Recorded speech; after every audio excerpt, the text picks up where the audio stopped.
Can smoking the devil's lettuce every day for a month be bad for you? What happens to your body exactly? Or more importantly, what happens to your mind?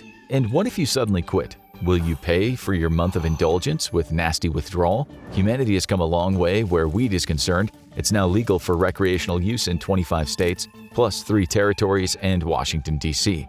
A further 7 states in the U.S. have decriminalized it, meaning it's not legal, but you won't be prosecuted for taking it. This trend toward general acceptance seems to align with the general public's opinion. Surveys show that 88% of Americans think it should be legal for recreational and medical use. The world is changing. Seems like it won't be long until weed is legal or decriminalized in many more countries. That's because word's on the street that weed isn't half as bad as those Puritans from the past made it out to be. Even some of the strictest nations where drugs are concerned have done an about-turn on weed. We imagine a few of our viewers have been to Thailand in the last year and seen what has been nothing short of a weed explosion. And this is a country that not long ago could have you put behind some very nasty-looking bars for having a few grams of weed on your person. Entire streets these days in the tourist areas look like a fantasy dream of deceased Bob Marley. Weed shops are everywhere. Feels like walking through a weed wonderland. The BBC called it just that, interviewing a guy who said the country is now Amsterdam on steroids. But despite it being a veritable cash cow, there have been people, including doctors, calling for a re-ban. The government doesn't look like it'll change its stance. Surely, if this is happening in conservative Thailand, weed can't be that bad for you. That's what we'll try to figure out in this video.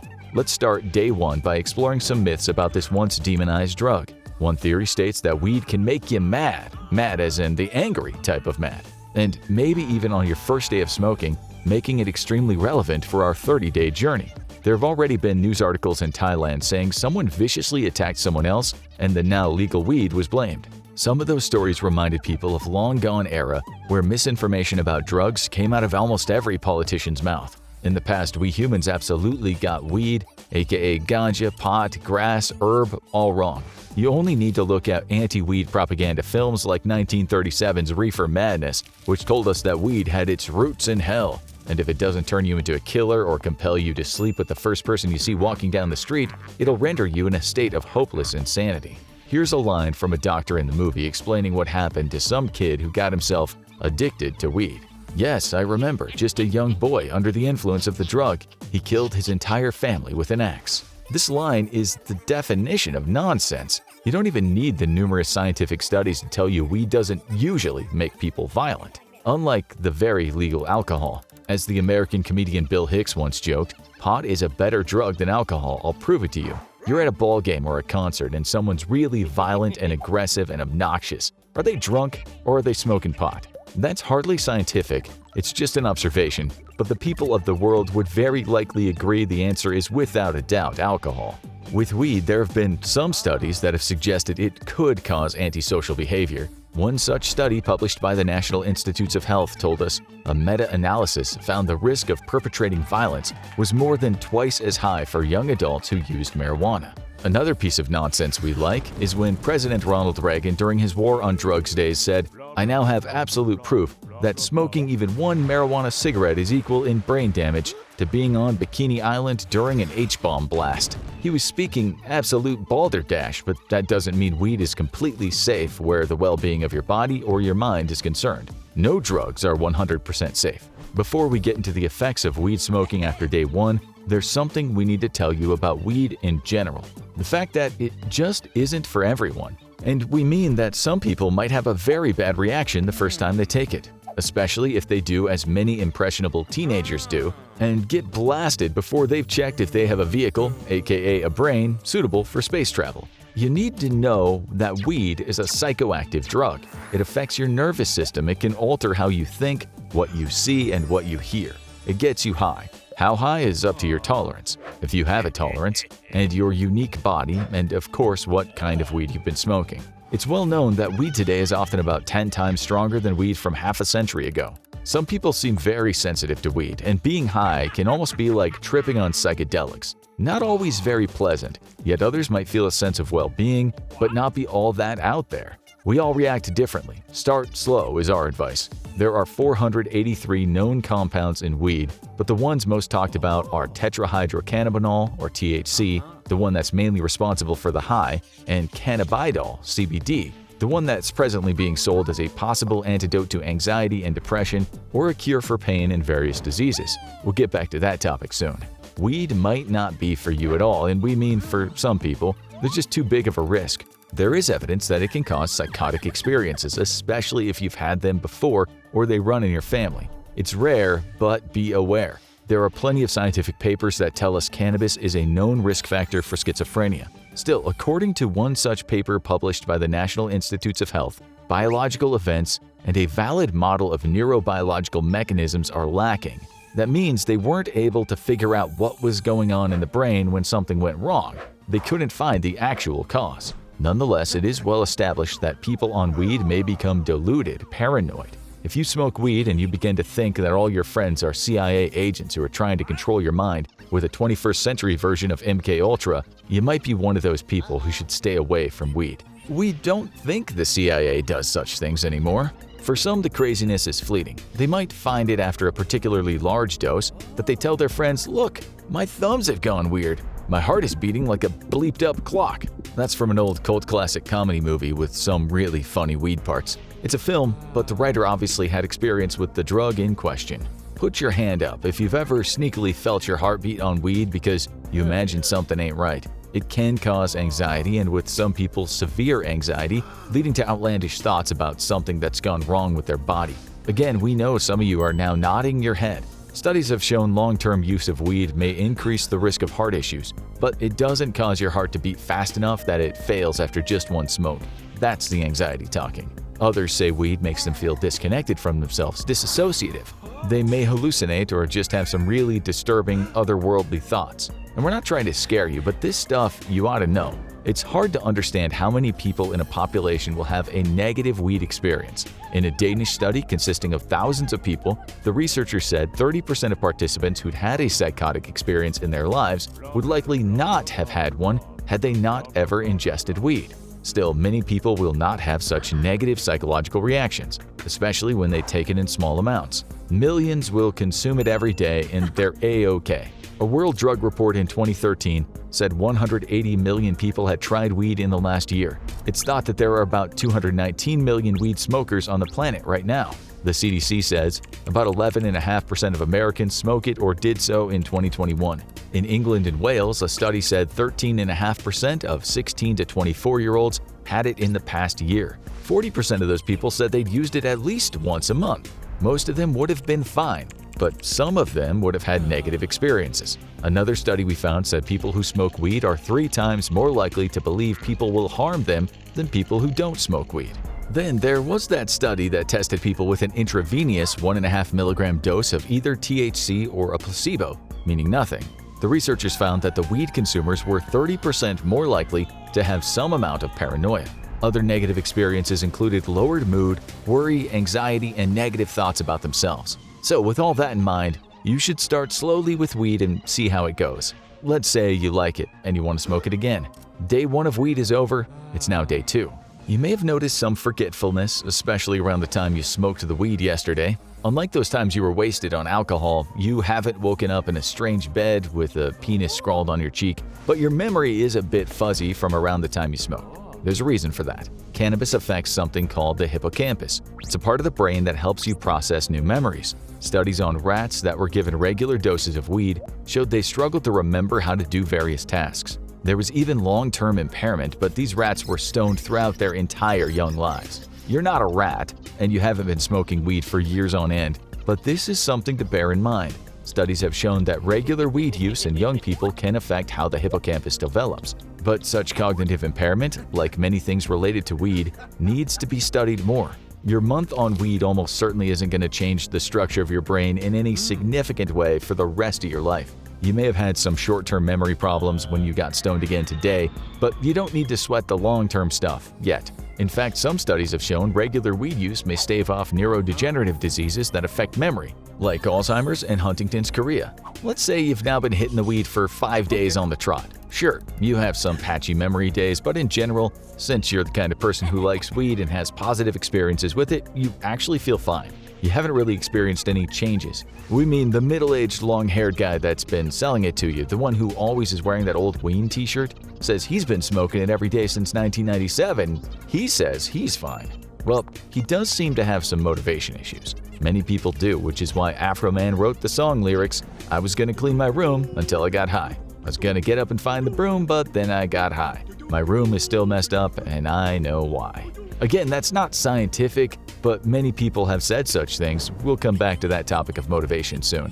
Another thing you noticed is you put on a few pounds. As the rapper Master P said in a song, "You the captain, I'm the crunch, you got that dinner, I got the lunch. Hit the weed, pass the blunt, your eyes red, and you got the munchies." A paper in the journal Nature, again based on stoned rodents, said the THC in weed can cause changes in the brain's hypothalamus, tricking the rat into thinking it's hungry.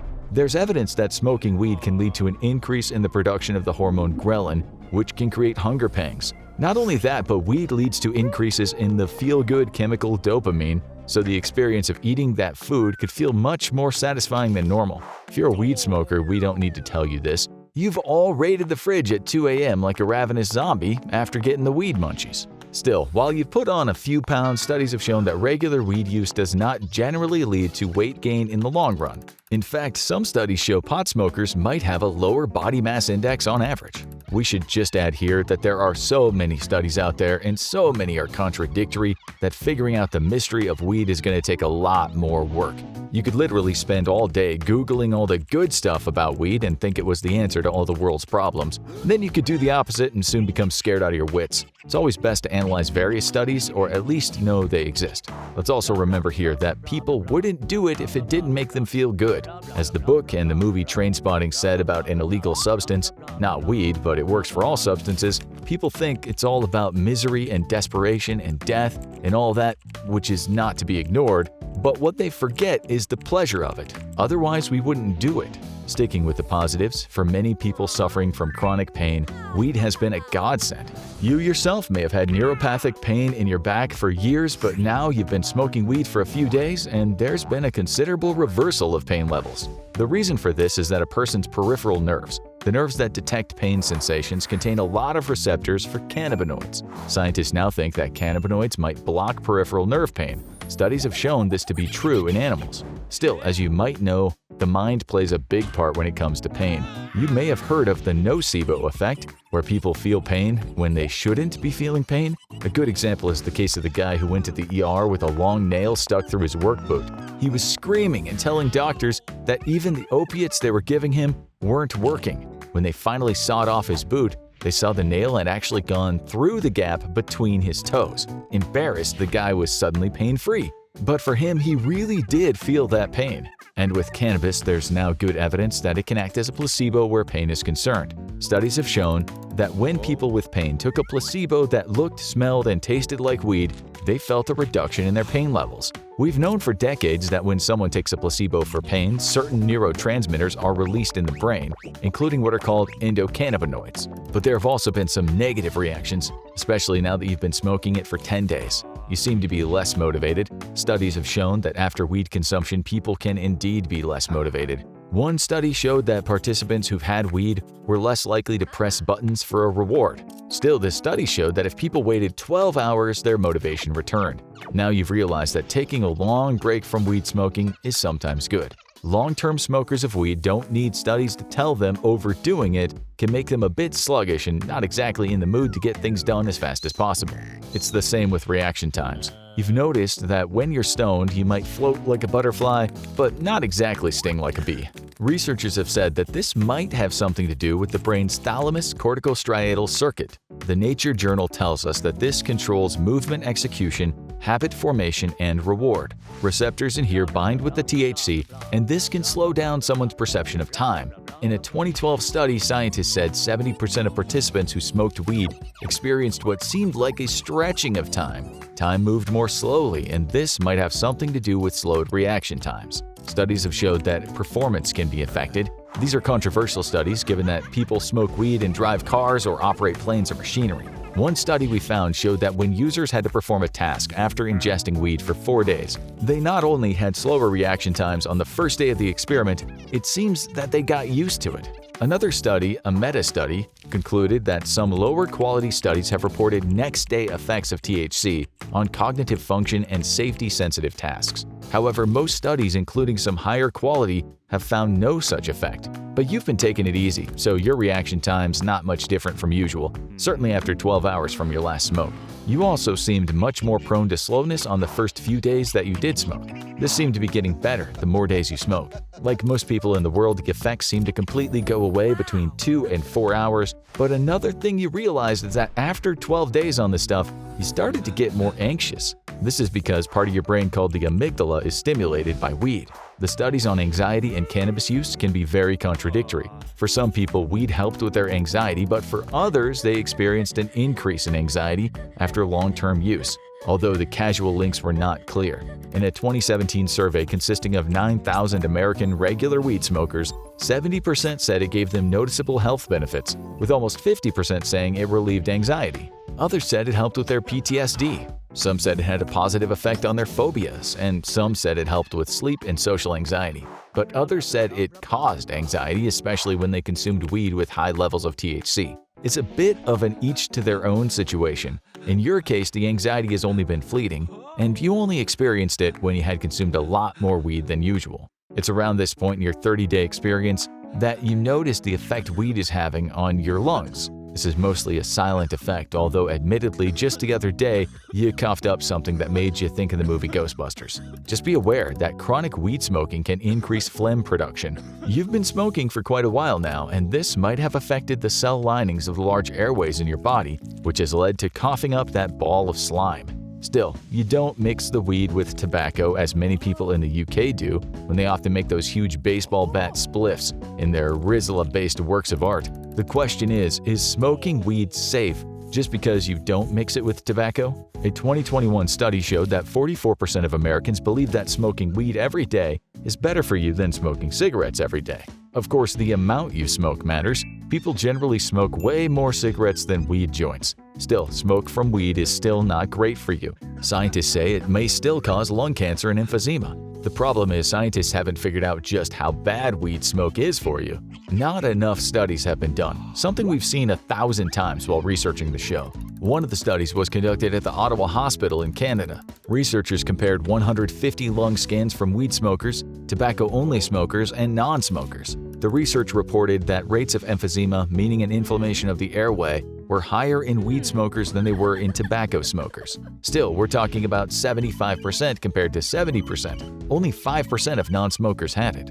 As for the big C, the Mayo Clinic says cannabis may cause lung cancer, but there's not enough evidence right now to say it definitely does. Then again, there's also evidence that the compounds in cannabis have, in some instances, been shown to kill certain types of cancer cells, including those found in the breast, lung, prostate, and skin cancers. Again, we must reiterate that there have been some very positive results, but only with some people. So we definitely can't say cannabis, mainly CBD, will help someone beat cancer. One thing it seems to do for scores of people is help with their cancer pain, which is why more and more countries have given it the green light to be used in limited medical instances. On the other hand, you also have the genotoxic effects of oxidized hydrocarbons that occur when you burn cannabis, which has been said to create genetic changes that could potentially lead to a carcinogenic state. A paper published by the National Institutes of Health said weed joints deliver at least 4 times as much tar to the lungs as tobacco cigarettes of equivalent weight,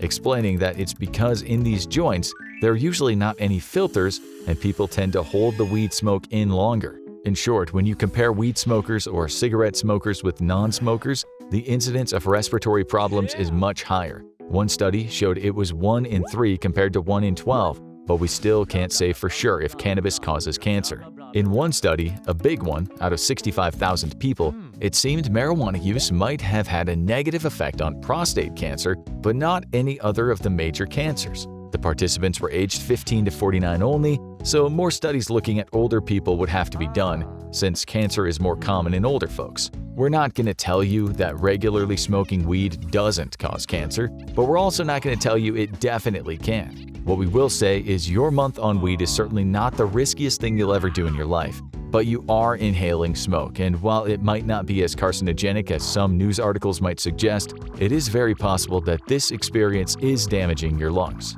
As things stand, you now have smoked weed daily for 3 weeks. We don't think there'll be any substantial damage. If you smoked joints every day for years, well, your lungs will suffer. Just how much? We can't say. It gets even more confusing when you read about vaping weed. Vaporizer devices activate cannabinoids, but they don't heat the goodness to the point of combustion. You might read this and think, well, that's great, vape it is then. But then you read vaping articles such as this one from Johns Hopkins Medicine. Emerging data suggests links to chronic lung disease and asthma, as well as associations between dual use of e-cigarettes and smoking with cardiovascular disease. But that same article also said we still don't have a definitive answer as to how bad vaping is for your body. We do know that when you do vape, you also inhale harmful chemicals, and some doctors in the US have said they've seen more and more people coming in to see them with conditions that could very well be related to their vaping habit. You all probably know former smokers who now vape, and they look like steam trains most of the day. Still, no one vapes weed in such high quantities. You've now been smoking weed daily for almost the full month. Will it be hard to quit? Is weed addictive? Yet again, this question is not easy to answer. Not all substance addictions and withdrawals are the same. If you have a physical addiction to alcohol or benzodiazepines like Valium, etc., coming right off after a long time can actually be very dangerous. You might not only have seizures that can and do kill, but in terms of mental well-being, you might think you've been plunged into anxiety hell, and we do mean hell. This is related to the effect these drugs have on your GABA receptors. In layman's terms, if a substance makes you very relaxed, your brain might stop creating chemicals that usually make you chilled, so when you stop, the very opposite of relaxed happens to you. It's the same for people who stop taking opiates and become incredibly restless and depressed. But what about weed? Does that kick the poop out of you when your body no longer has it? Actually, with cannabis withdrawal, you're definitely not going to experience anything like we just mentioned, but there is something called marijuana use disorder. People have been known to become dependent on weed. Their body craves the psychological changes that weed's been giving to them. They can develop a tolerance, so they need more and more. Still, it's said only 10 to 20% of daily weed users will develop dependence. There will be some mild withdrawal symptoms when they stop, maybe lasting about 2 weeks. These might include cravings, irritability, decreased appetite, mood and sleep difficulties, restlessness, and other kinds of physical discomfort. A paper in the National Institutes of Drug Abuse in the U.S. stated, in 2015, about 4 million people in the United States met the diagnostic criteria for a marijuana use disorder. 138,000 voluntarily sought treatment for their marijuana use. With any psychoactive substance, there's no clear line you can cross as to how long and how much you can actually consume before developing dependency. Everyone is different. There are cases of people smoking weed for years and having zero problem stopping, or maybe just mild issues. Then you have people who smoked for shorter periods who feel pretty bad after stopping. But on the whole, in terms of withdrawal symptoms, weed is far, far less dangerous than many substances we use to change the way we feel. Weed withdrawal is a gazillion times safer than if you were a regular consumer of things like Xanax, Percocet, or Johnny Walker. Still, you should be aware that becoming dependent on weed is possible. Studies showed that this is a disproportionately bigger problem for younger people. Okay, so your month is up. And to be honest, since you've taken your weed sensibly, you feel fine.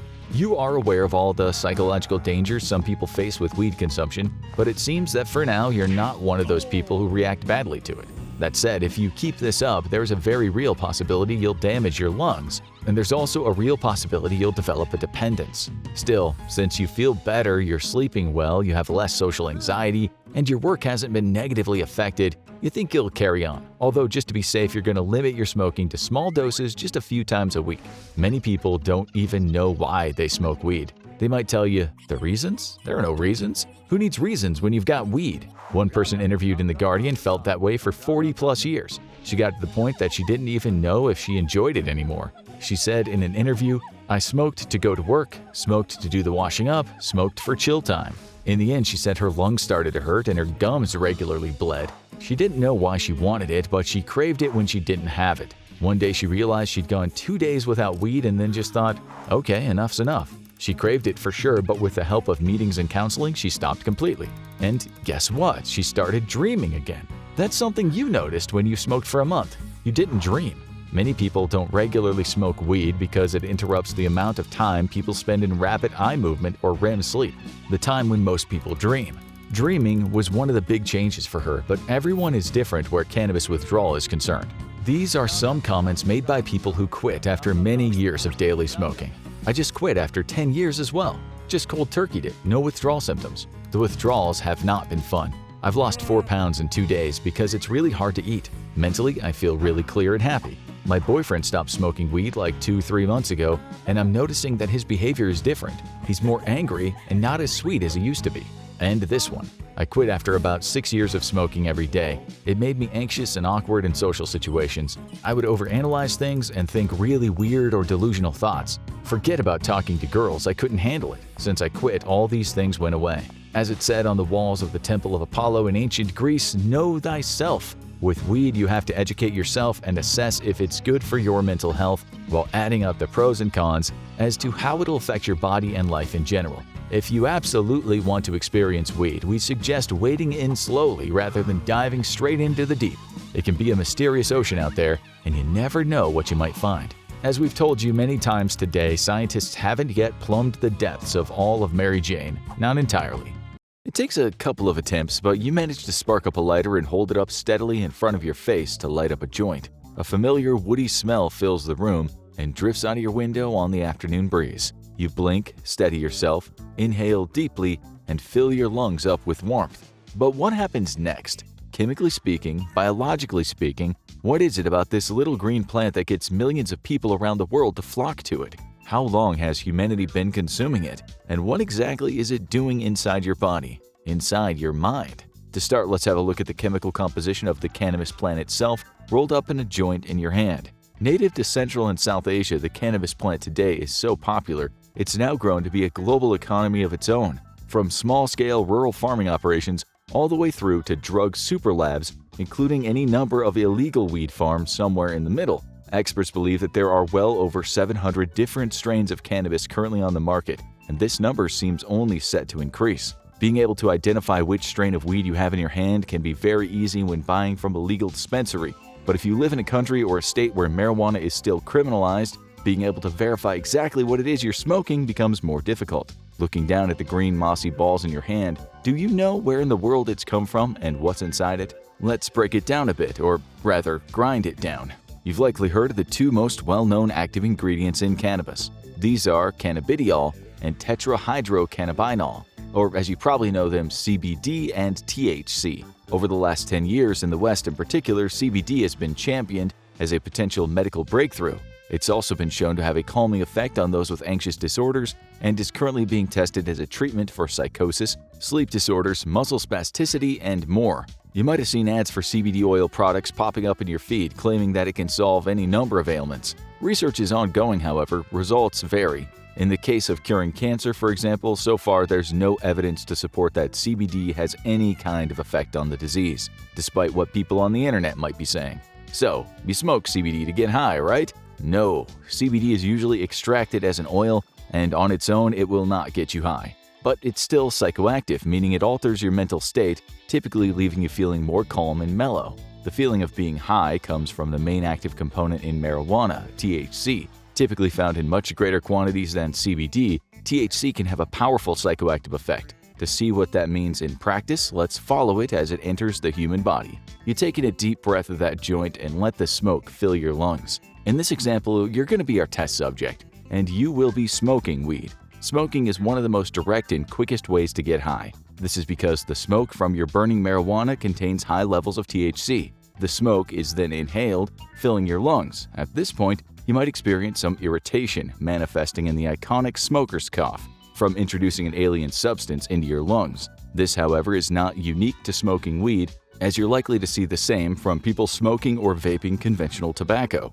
The lungs are designed to quickly and efficiently transfer oxygen into the bloodstream when we breathe. Therefore, they have the capacity to take in large quantities of gas in one breath and get any number of elements or compounds from that gas into our bloodstream, and fast. The lungs aren't just empty chambers, they're full of tiny little air pockets called alveoli. The average human adult has roughly 480 million alveoli in their lungs, constituting about 1,500 miles of airways. That's the equivalent of driving from Miami to New Hampshire for our American viewers, or Madrid to Copenhagen for our European viewers. For everyone else, it's roughly 13,636,363.6 bananas lying end to end. Anyway, back to your lungs. In each alveolus, the THC from the smoke is transferred directly into your bloodstream, which then carries it all over your body, including to the critical area, your brain. As a result, it often only takes a matter of seconds for the user to start feeling the psychoactive effects of what they're smoking. So, let's crack your head open and see what's going on inside. Sorry, this might hurt a little. The THC and CBD bind themselves to receptors throughout your brain. The amygdala, for example, is responsible for anxiety, emotional responses, and fear. CBD dulls the activity in this part of the brain, but the THC component can stimulate it. While many users feel calmer after having smoked weed, others can feel a heightened sense of paranoia and worry, particularly on the come down as the calming effects of the CBD wear off. Looking at other parts of the brain impacted by the CBD, we have the basal ganglia, which is involved with motor control and planning, the neocortex, which processes sensory information, and the cerebellum, which is the center of motor control. All three of these areas are impacted by smoking weed, resulting in you feeling slower in general. Reflexes are delayed, information takes more time to process, and motor functions and speech slow down. Driving under the influence of marijuana can be very dangerous as a result. One study in the UK found that fatal accidents are 1.65 times more likely to occur when the subject is under the influence of marijuana, while another study in Canada found that accidents could be 2 to 4 times as likely. Most countries have strict laws for driving under the influence of weed, with zero-tolerance policies, made stricter by the fact that it can take over 48 hours for weed to stop showing up on a blood test. If they're testing your saliva, it can be up to 72 hours. Urine can be anywhere from 3 to 30 days, and it can even be tested in your hair follicles for up to 90 days. Fortunately, you won't find many traffic cops that are plucking out your arm hair for a routine traffic stop. However, it would be reductive to think that all weed does is dull your brain. THC is a very active component that stimulates a lot of neural activity. Colors look brighter, sounds are louder, music sounds more rich and layered. Food often tastes better under the influence of THC, giving the subject the illusion that they're really hungry. That's right, this is why so many people using cannabis experience the famous munchies, which is why having a stoner visit your home is potentially extremely dangerous to the state of your snack pantry and chip supply. Many people report having heightened imagination, being able to think outside the box or come up with fresh and exciting ideas. Artists all throughout history have partaken in recreational drugs in an attempt to broaden their horizons, dulling a lot of the negative sensations, such as feeling pain and anxiety, coupled with the stimulation from THC, results in feelings of euphoria. In short, you, our human test subject, have gotten high. But what does this high actually look like? Here's where it gets really interesting. Let's bandage your head up and take a look. So far, we've only focused on the THC and CBD, but there are hundreds of active components within cannabis, which vary in quantity and intensity depending on which of the hundreds of strains the user is consuming. On top of that, there's the method of consumption. While smoking or vaping gets the chemicals into the bloodstream quickly, the high only lasts around 3 hours or so. Many users instead take gummies or bake brownies and cookies. When weed is absorbed through the digestive system, it takes a significantly longer time to kick in, but when it does, the user can experience highs that go on for hours, even up to a day, as the digestive system slowly releases the chemicals into the bloodstream. All of this makes studying the effects of marijuana very difficult. As with almost any study, there are the caveats of which strain is being used, how the test subject is ingesting it, and who the test subject is. The human brain is an incredibly complex thing indeed. If you took a sample of the human brain that was the size of just 1 grain of sand, that sample would contain 100,000 neurons and 1 billion synapses. Now multiply that by 860,000 and you've got a human brain, just like the one that's sitting in your head, watching this video and feeling very smug about itself. Being able to quantify and measure exactly what's happening in an organ far more advanced and complicated than the computers we're studying it on has been a challenge in medical science for decades and will likely continue to be one for a very long time. While one individual might take 1 puff and spend the rest of the day feeling anxious, their elderly grandma might smoke a whole bowl and feel nothing but zen. So, for Nana's sake, is it dangerous? Well, on the whole, consuming marijuana is relatively harmless as long as you aren't driving, controlling heavy machinery, or performing open-heart surgery. The risks of smoking the occasional joint with the right amount of weed in it are low. So, why hasn't it been legalized worldwide already? And why are there skeptics out there, including in the scientific community? As is often the case with controversial topics, a lot of the conflict comes from political and cultural differences. To tell that whole story, we need to wind all the way back to China in 2800 BC, where we find the first recorded use of marijuana in history. Even that long ago, the cannabis plant was being used for medicinal purposes. Emperor Shen Nong, considered by many to be the grandfather of medicine, recorded the plant in his writings as being particularly useful. From that point, records of cannabis spread throughout India, Syria, Greece, and Rome. Various healing properties have been ascribed to it over the years, including cures for inflammation, depression, arthritis, and even asthma. Of course, most early medicine is notoriously rather unreliable. We're looking at you, leeches and milk transfusions. But there's always been something about this little green plant that's captured the attention of doctors and pharmacologists throughout the centuries. Often there's a grain of truth to the mythology that has sprung up around the drug. In Hinduism, for example, the god Shiva is given the title of Lord of Bhang because cannabis is his favorite food. For centuries, many Hindus believed that if you were suffering from a fever, it was the god's hot breath of anger upon you. Rituals were conducted where you would be given a quantity of cannabis to consume so you would find favor with Shiva again, and your fever would pass. With modern medical science, we know that THC acts in the hypothalamus of the brain, reducing the body's temperature and therefore counteracting fevers. So, where did it all go wrong for weed's PR team? Why is it that many people in the West now include cannabis in the same conversation as crack, cocaine, and heroin, as opposed to paracetamol and penicillin? Well, medical marijuana was first introduced in the West in 1841 by William Brooke O'Shaughnessy, an Irish physician who spent years studying all kinds of different medicines in India. But the real origins of the USA's problem with marijuana began 200 years before that, in the Jamestown colony in 1605. Dissatisfied with the return on investment they were seeing, the English, and King James I in particular, demanded the colony change up the crop they produced to hemp, a plant within the cannabis family. The crop was a massive success and became the key to the early expansion of the American colonial settlements. George Washington himself famously grew hemp as one of his 3 primary crops on Mount Vernon. The plant was used to manufacture ropes and fabrics, but following William Brooke O'Shaughnessy's findings from India, Americans began to experiment with the plant's medicinal properties. The USA was still in relative infancy, with many laws and prohibitions being established. Drug laws at the time involved labeling products as being poisons, which restricted them to being legal only if prescribed by a pharmacist. Even then, the debate about cannabis varied from state to state, with some issuing it with the poison status and others believing it was exempt from these rules. At the time, opium dens were rife across America, and alongside them a number of hashish parlors popped up in which people would smoke various forms of hemp and cannabis. By 1880, these establishments were seen as quite fashionable, with many of the upper classes frequenting them. It's estimated that there were roughly 500 such parlors in New York City alone. The laws needed to be strengthened further still. Fraud and corruption were rife in the drug industry, with many falsely labeling their products for the sake of profit. The tighter that these restrictions got, the more people looked for loopholes. The government and the newly established Food and Drug Administration were pulling in different directions than a lot of the American public, who were looking to skirt prescriptions and drug laws in order to continue to get their highs. In the move to close the loopholes, cannabis was often grouped in with many of the much more addictive, much more harmful drugs that were plaguing the American population. The solution the American government came to was a zero-tolerance policy on recreational drug use, including the prohibition of alcohol and the criminalization of marijuana, which at the time they were spelling with an H. In 1971, President Nixon coined the term war on drugs, where he declared drug abuse to be public enemy number 1 of the American people. The approach was incarceration with an iron fist. Possession, distribution, and consumption of banned substances would result in jail time.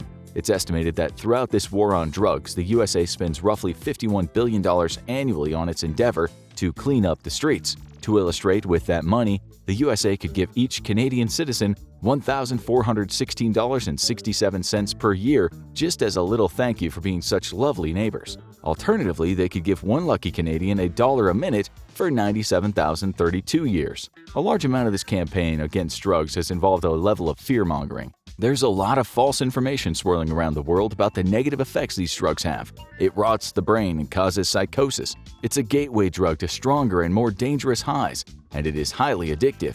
But is there any truth to any of these claims? Let's examine them one by one. Firstly, no, marijuana does not rot the brain. Rotting is the decay of dead organic material as bacteria and fungi consume it. That simply doesn't happen. However, the link to psychosis is a much more contested field, with evidence for both sides of the argument. Firstly, what is psychosis? It's a term that is thrown around a lot, especially in the world of drug use, but very rarely defined, meaning a lot of people attach their own fears, worries, and prejudices to the word. Psychosis is when someone loses contact with reality.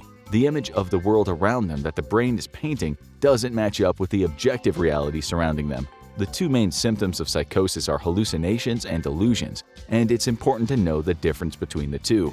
A hallucination is when a person experiences something that isn't actually happening. Most commonly, this takes the form of hearing voices that aren't really there, or sometimes seeing things that aren't really there. In some cases, people have reported smelling, feeling, and tasting their hallucinations too, such as tasting blood in their mouth despite there being none. A delusion, on the other hand, is more abstract. It could be the feeling that you're being followed, or that there's a conspiracy in your workplace to harm you. Delusional people are often highly susceptible to conspiracy theories, as often the paranoid messaging chimes with their fearful delusions that their minds have already been generating. So, does marijuana cause psychosis? It's complicated. Let's go back to the chemicals active in your brain. We're gonna need to crack that skull open again, sorry. THC is highly psychoactive. This is where the feeling of euphoria from being high comes from.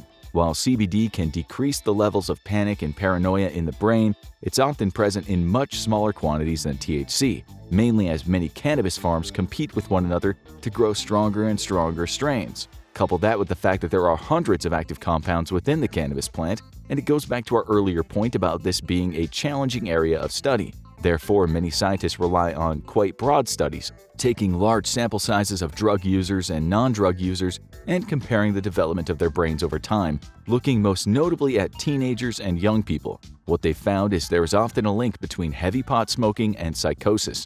There are cases of people living with schizophrenia and bipolar disorders where the heavy use of marijuana is linked to the onset of those symptoms. What has not been proven, however, is that weed was the cause. Most scientists believe that weed can, in some cases, accelerate the development of underlying psychotic disorders. The brain is a very complex and delicate thing. If somebody has an underlying psychotic condition, then the consumption of drugs that alters their state of mind and heightens activities within certain sections of the brain can naturally lead to an exacerbation of those symptoms. Schizophrenia is believed to affect 1 in 300 people, while bipolar disorder affects 1 in 100. While these are quite small percentages, they are not insignificant. THC does carry the risk of triggering a psychotic episode if you're genetically predisposed to having a psychotic condition. The chances are very low and won't affect the majority of the population, but they are still there. Next, is it a gateway drug?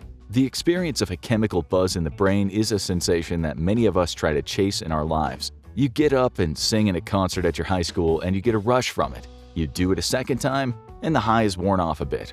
So you need a bigger crowd, and suddenly you're in a rock band on an arena tour. Chasing this type of bigger, better high is an experience we're sure many of you are familiar with. Studies have shown that in a minority of cases, the same can happen with marijuana. Usage of the drug can prime the brain, ready for more intense highs, which it then craves. This sounds bad until you realize the same thing happens with cigarettes and alcohol. Both of these demonstrate a similar connection to being a gateway drug to harder substances as marijuana. So why are those not held up to the same level of scrutiny? One thing studies have shown is that there is a much more powerful gateway drug out there: trauma. A difficult childhood, experiencing abuse, and going through acute pain and suffering are all far more likely to result in a person developing a dependence on hard substances. Weed is often a part of that journey, but in these cases it seems to be a symptom more than the cause of the problem. But is it addictive? Let's take a similar look at this question. You wake up one morning feeling tired, so you make yourself a cup of coffee. It clears away the fog, helps you focus on your job, and gives you a little endorphin rush from a good day's work. So the next day, you do the same, and the next, until one day you run out of coffee. You look in the jar and it's empty. A storm cloud gathers over your head. You go to work with a scowl, snap at your coworkers, have a headache by lunchtime, and come home feeling miserable. What's happened here? Well, the human brain is incredibly flexible. Your brain has gotten so used to the influx of caffeine each day that it's now rebalanced the chemicals inside itself to receive that caffeine boost. It's ready and it's waiting, so when the boost doesn't come, there's now a chemical imbalance. The same thing happens with weed. If you burn one down at 420, smoke weed every day, your brain's going to be sitting there at 419 rubbing its metaphorical hands together in anticipation. Coming off weed now feels hard.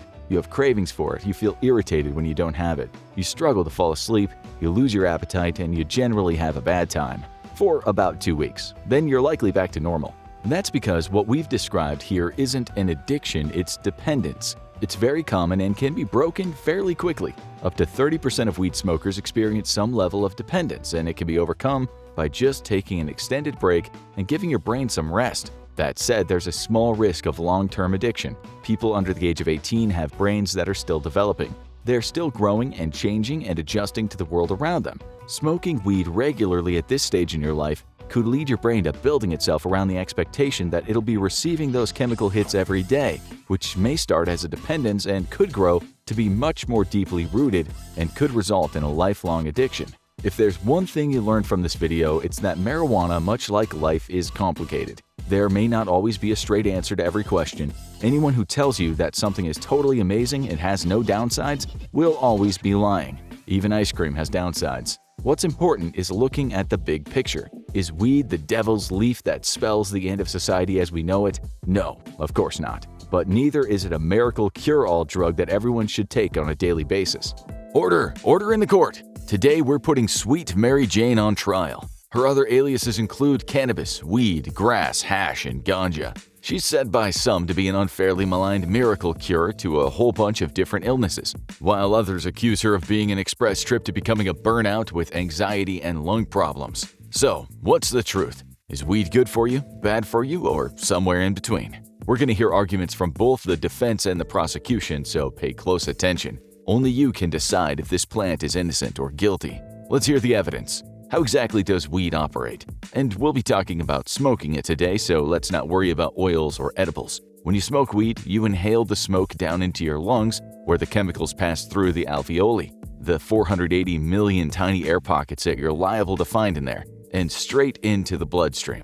The bloodstream is the express line straight to your brain, where the real magic happens. The body's got an endocannabinoid system. That's a fancy name for the network of neurotransmitters known as cannabinoid receptors attached to all of the neurons in your brain. These use chemicals like anandamide to communicate chemical signals in the body. The anandamide has an uncanny similarity to THC, the psychoactive chemical in our defendant today. In sliding on in and attaching itself to the brain's cannabinoid receptors, it hijacks several key systems in the brain and the nervous system to produce its distinctive effect, including the hippocampus, the orbitofrontal cortex, the hypothalamus, the basal ganglia, and the cerebellum. The most important to the average cannabis user is its effects on the brain's reward system, in the amygdala and the ventral striatum. It induces the body to release spurts of dopamine, the neurochemical that gives you pleasurable feelings after activities like exercise, good food, and even sex. And studies show that the dopamine released as a result of THC is even more intense than the regular batch. So we know why it makes you feel good, but so does beer and chocolate cake, and no sane person is ever going to argue that those are any good for you. So now we have the proper context. Let's hear the back and forth arguments. Is it a net good or a net bad to take up smoking the devil's lettuce? Before we get into the specifics of the body, let's talk about the effects cannabis use can have on your mental health. Starting with the defense. Many weed users will be quick to tell you that their habitual pot smoking helps regulate their mental health, taking the edge off anxiety and mitigating depression. CBD and low doses of THC have been shown to reduce anxiety in some smokers due to its effects on the brain's limbic system. In some cases, it's also been shown to reduce the frequency of panic attacks in people suffering from PTSD. However, the prosecution would have a strong case in saying that this is a double-edged sword. The effects of THC in particular can be vastly different from person to person and in some cases have some seriously detrimental effects on the user's mental health. For some people suffering from bipolar disorder, habitual weed smoking can make their symptoms worse. But don't worry if you don't already have bipolar disorder, there isn't any evidence that smoking weed will give it to you. However, that doesn't mean that chronic weed smoking might not open the door to other mental health struggles. In some users, because of chronic weed use's effects on their neural reward pathways, they might require more significant quantities of dopamine in order to stay at baseline level of emotion, resulting in depressive episodes. These reward pathway issues might also result in feelings of listlessness, low energy, and an inability to feel motivated. And while weed relieves anxiety for some, it has the opposite effect in others, causing edginess, irritability, and paranoia. Because of the psychoactive effects of THC, some brains predisposed to psychotic symptoms may see these exacerbated by habitual cannabis use. If a user is predisposed to developing schizophrenia, then smoking weed might push them in the wrong direction, increasing their risk of psychotic episodes. This is particularly true of people who started smoking weed too young. But what about sleep? Sleep assistance is touted as one of the benefits of marijuana, but does the science stack up? First, the defense. In the short term, weed seems to have this one because it suppresses physical arousal and promotes the creation of the neurological chemical adenosine. Weed can make the user feel pleasantly sleepy, though CBD is by far a more active part of the process than THC. Short-term weed use is believed to allow the user to spend more time in deep sleep, which will leave them feeling more refreshed when they wake up. However, this comes at the cost of spending less time in REM, or rapid eye movement sleep. This is the part of the sleep cycle where the brain processes emotions, encodes your memories, and allows you to dream. This is a huge benefit to people who take weed to alleviate their PTSD symptoms, as this will reduce the time they spend experiencing nightmares and stop their traumatic memories from being cemented too deeply into their minds. Some have even reported that using synthetic cannabis medication has reduced both nightmares and daytime flashbacks. However, there is a reason we stressed "in the short term" earlier. The prosecution can argue that long-term cannabis use actually makes sleep harder, as the body can become accustomed to weed's sedative effects, meaning that the person is forced to either take more or stronger cannabis strains in order to achieve the same effects. In turn, this could lead to side effects like less overall sleep, less time in deep sleep, longer time to falling asleep, and frequent nighttime wakings. High doses of THC before bed can also lead to side effects the next day, including lapses in memory and sleepiness. And if you decide to stop taking cannabis after a long period of doing so, you might experience cannabis withdrawals, which ironically can cause both insomnia and strange dreams, bringing you right back to square one. If you're an aspiring athlete, the science says that taking up habitual weed smoking probably isn't the best interest of your career aspirations, and for more reasons than the extremely frequent drug testing in the athletic field. Long-term marijuana use has been linked with a decrease in reflexes and reaction times, as well as physical coordination, owing to weed's depressant effect on the cerebellum and the basal ganglia. For that very same reason, you shouldn't even think about driving while under the influence of weed. Not only is it illegal, but your impaired judgment and motor control will also make it incredibly dangerous. So that's a strong point in favor of the prosecution.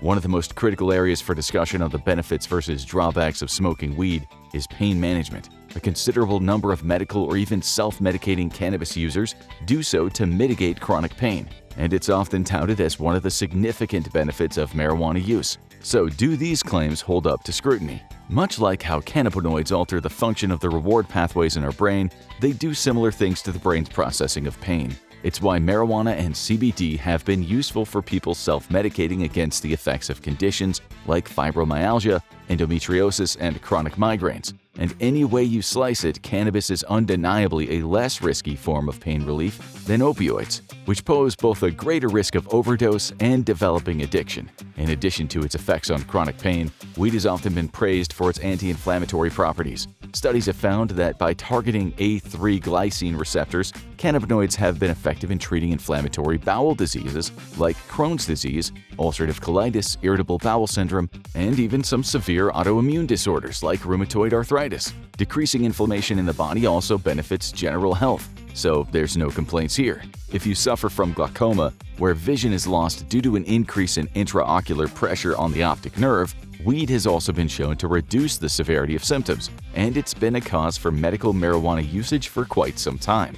Studies have shown that smoking weed can also be helpful in mitigating the worst effects of a number of serious diseases. One of the most prominent ones is multiple sclerosis, MS, an autoimmune disease that corrodes the insulating covers of the nerve cells and slowly debilitates the sufferer. There's an oral cannabinoid spray called Sativex that has been approved for treating multiple sclerosis spasticity in 25 different countries, and it's been found to relieve stiffness and spasming in adult patients who haven't been responding to other treatments. However, in some cases, this has been shown to have the side effect of inducing depressive episodes in patients. So, like with many medications, its use is best judged on a case-by-case basis to achieve the optimum results. Weed's tendency to counteract spasticity has also made it a useful tool for epilepsy patients looking to mitigate their seizures. Specifically, cannabinoid medication has been shown to be effective against two specific subtypes of epilepsy: Lennox-Gastaut syndrome, and Dravet syndrome. But we're not just talking about treating epilepsy with a blunt. CBD, the other active ingredient in cannabis aside from THC, has been shown to have the most beneficial effects. That's why the cannabinoid in question, Epidiolex, is a highly purified form of CBD.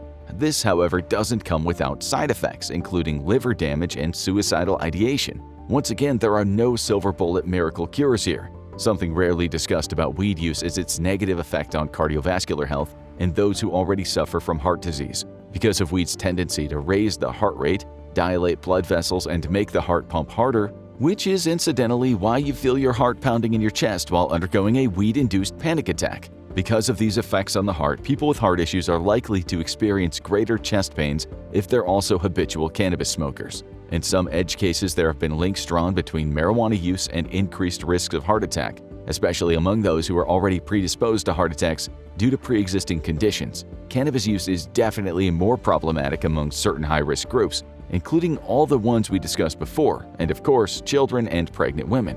For pregnant women, the risk posed is mainly to the healthy development of the fetus. Strains of cannabis with THC can even damage a baby's development from breastfeeding from a habitual user. Pregnant women who are habitual users of high THC marijuana are 2.3 times more likely to experience a stillbirth, according to some studies. Some reports have also indicated that pregnant mothers smoking marijuana leads to lower birth weights, much like regular tobacco use. Children of chronic marijuana users are also far more likely to experience developmental issues growing up.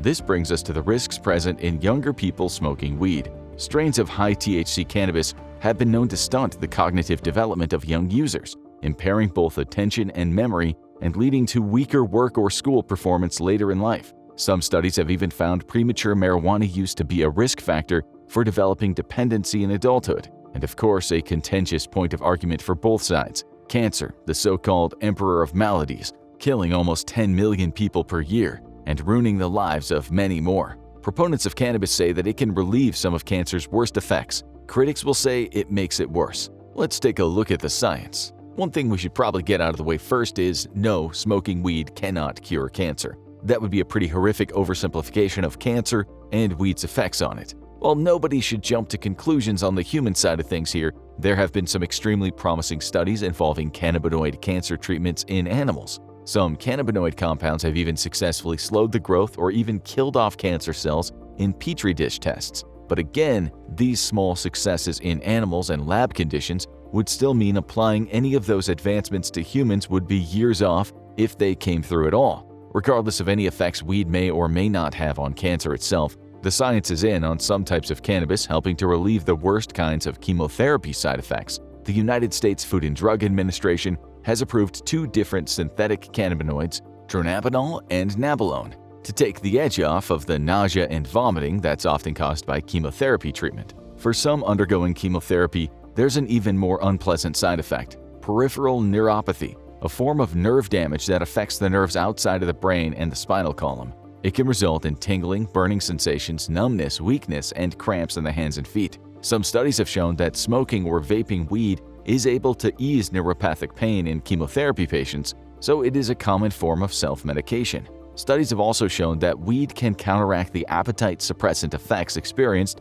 by some chemotherapy patients, as well as people suffering from HIV and AIDS. Normally, people find the appetite increase caused by weed to be a detrimental effect, but for some people experiencing dangerous weight loss as a result of their illness or treatment for their illness, it is a godsend. The American Cancer Society has urged further research into the relationship between cannabinoids and cancer treatment, seeing as doctors and scientists are always looking to add new potential weapons to their arsenal in the seemingly endless fight against cancer. But we know what the prosecution is thinking. Can weed cause cancer? Of course, smoking weed, while not as dangerous to the lungs as tobacco smoking, is still smoking, and the lungs aren't designed to take in anything other than air. Smoking weed habitually has been shown to increase the risk of bronchitis and even lung cancer. There's even been some pretty limited research that drew a conclusion between chronic weed usage and non-seminoma-type testicular cancer, which is far from overwhelming, but still probably worth taking into account if you're the kind of person who inhales as much weed as oxygen on a daily basis. The evidence is in, and now it's time for you to make your verdict. People of the jury, is weed a blessing, a curse, or something in between? Let us know in the comments. Today we're diving into a hot topic in the world of cannabis: smoking weed versus eating it. We've all heard about those methods, but what exactly sets them apart? From how quickly they hit you to their effects on the body, there's a lot to unpack. As we delve deeper into the topic, it's important to understand that the way our bodies process cannabis can significantly alter our experiences with it. Smoking and eating weed aren't just different in terms of consumption methods, they engage with our biology in distinct ways. Whether you're a seasoned smoker or just cannabis curious, knowing these differences is key to making informed choices about your consumption. First, meet Sarah. Sarah's in her late 20s and works as a graphic designer in a bustling city. She's always been open-minded and curious about different experiences, including the world of cannabis. Sarah's exposure to weed has primarily been through social gatherings and occasional use, but her experiences have been limited to smoking, usually sparking a joint or hitting a bong. Lately, she's been hearing a lot about edibles from her friends and a few online forums, so she's intrigued. Sarah's journey into exploring the differences between smoking and eating cannabis begins with a visit to a local dispensary. When Sarah visits the local dispensary for the first time, she's both excited and a bit overwhelmed.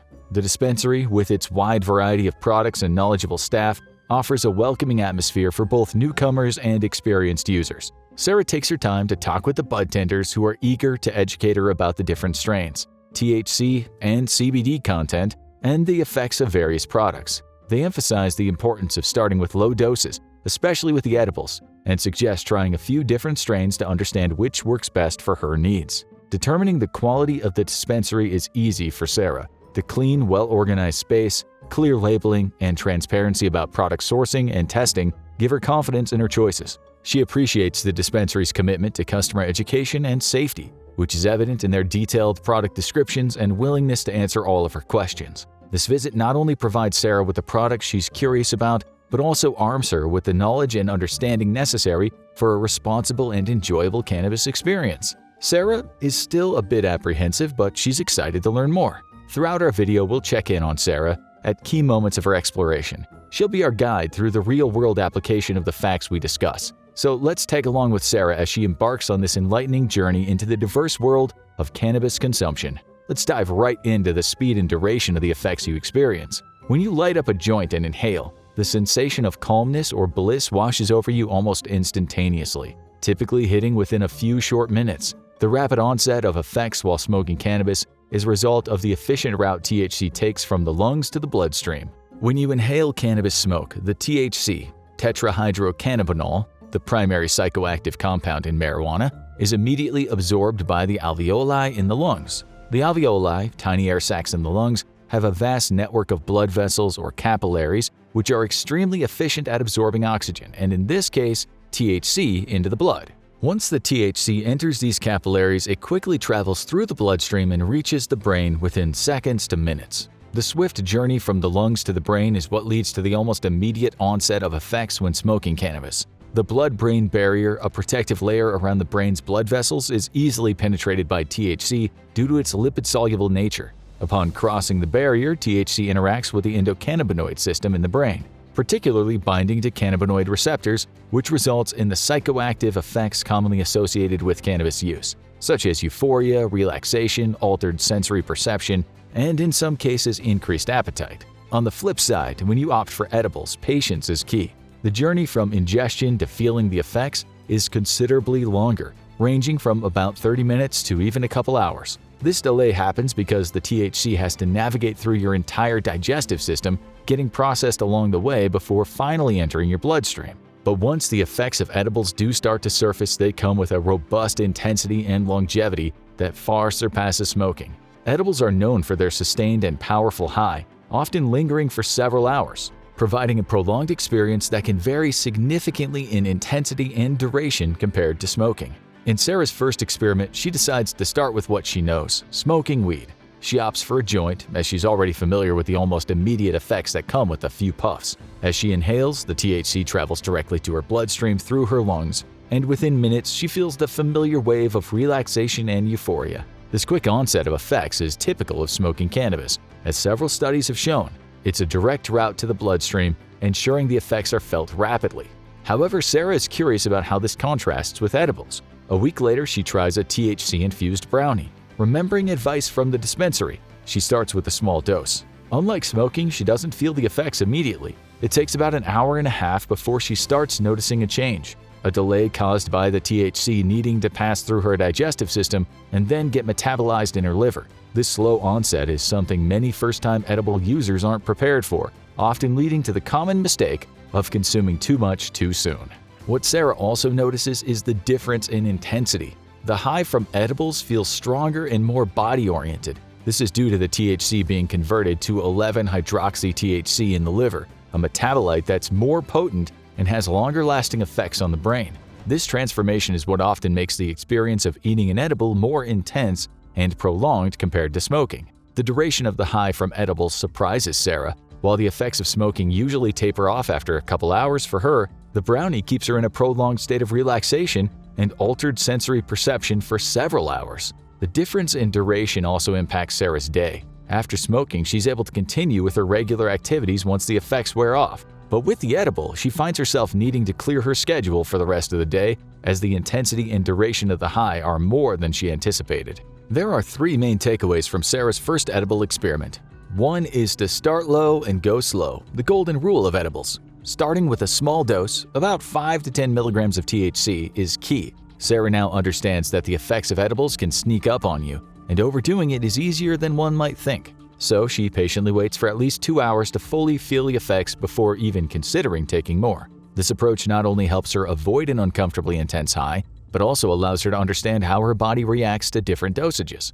Another key tip Sarah picks up is the importance of not consuming edibles on an empty stomach. Before indulging in her THC-infused treat, she makes sure to eat a balanced meal. She learns that having food in her stomach, especially healthy fats, can aid in the more gradual absorption of THC, leading to a smoother experience with fewer spikes in intensity. This approach helps mitigate the potential of an overly intense high and aids in stabilizing the effects over a longer period. Sarah finds that eating a meal before she takes her edible not only enhances her overall experience, but also helps her in maintaining her comfort and well-being throughout the high. Sarah also realizes the setting and the environment are key when trying edibles for the first time. She chooses a comfortable, familiar place where she feels safe and relaxed. She makes sure she doesn't have any pressing tasks or responsibilities for the next few hours, as she's seen firsthand that the effects of edibles can last much longer than smoking. Sarah also keeps herself hydrated and has some snacks on hand just in case she needs them. By creating a calm and controlled environment,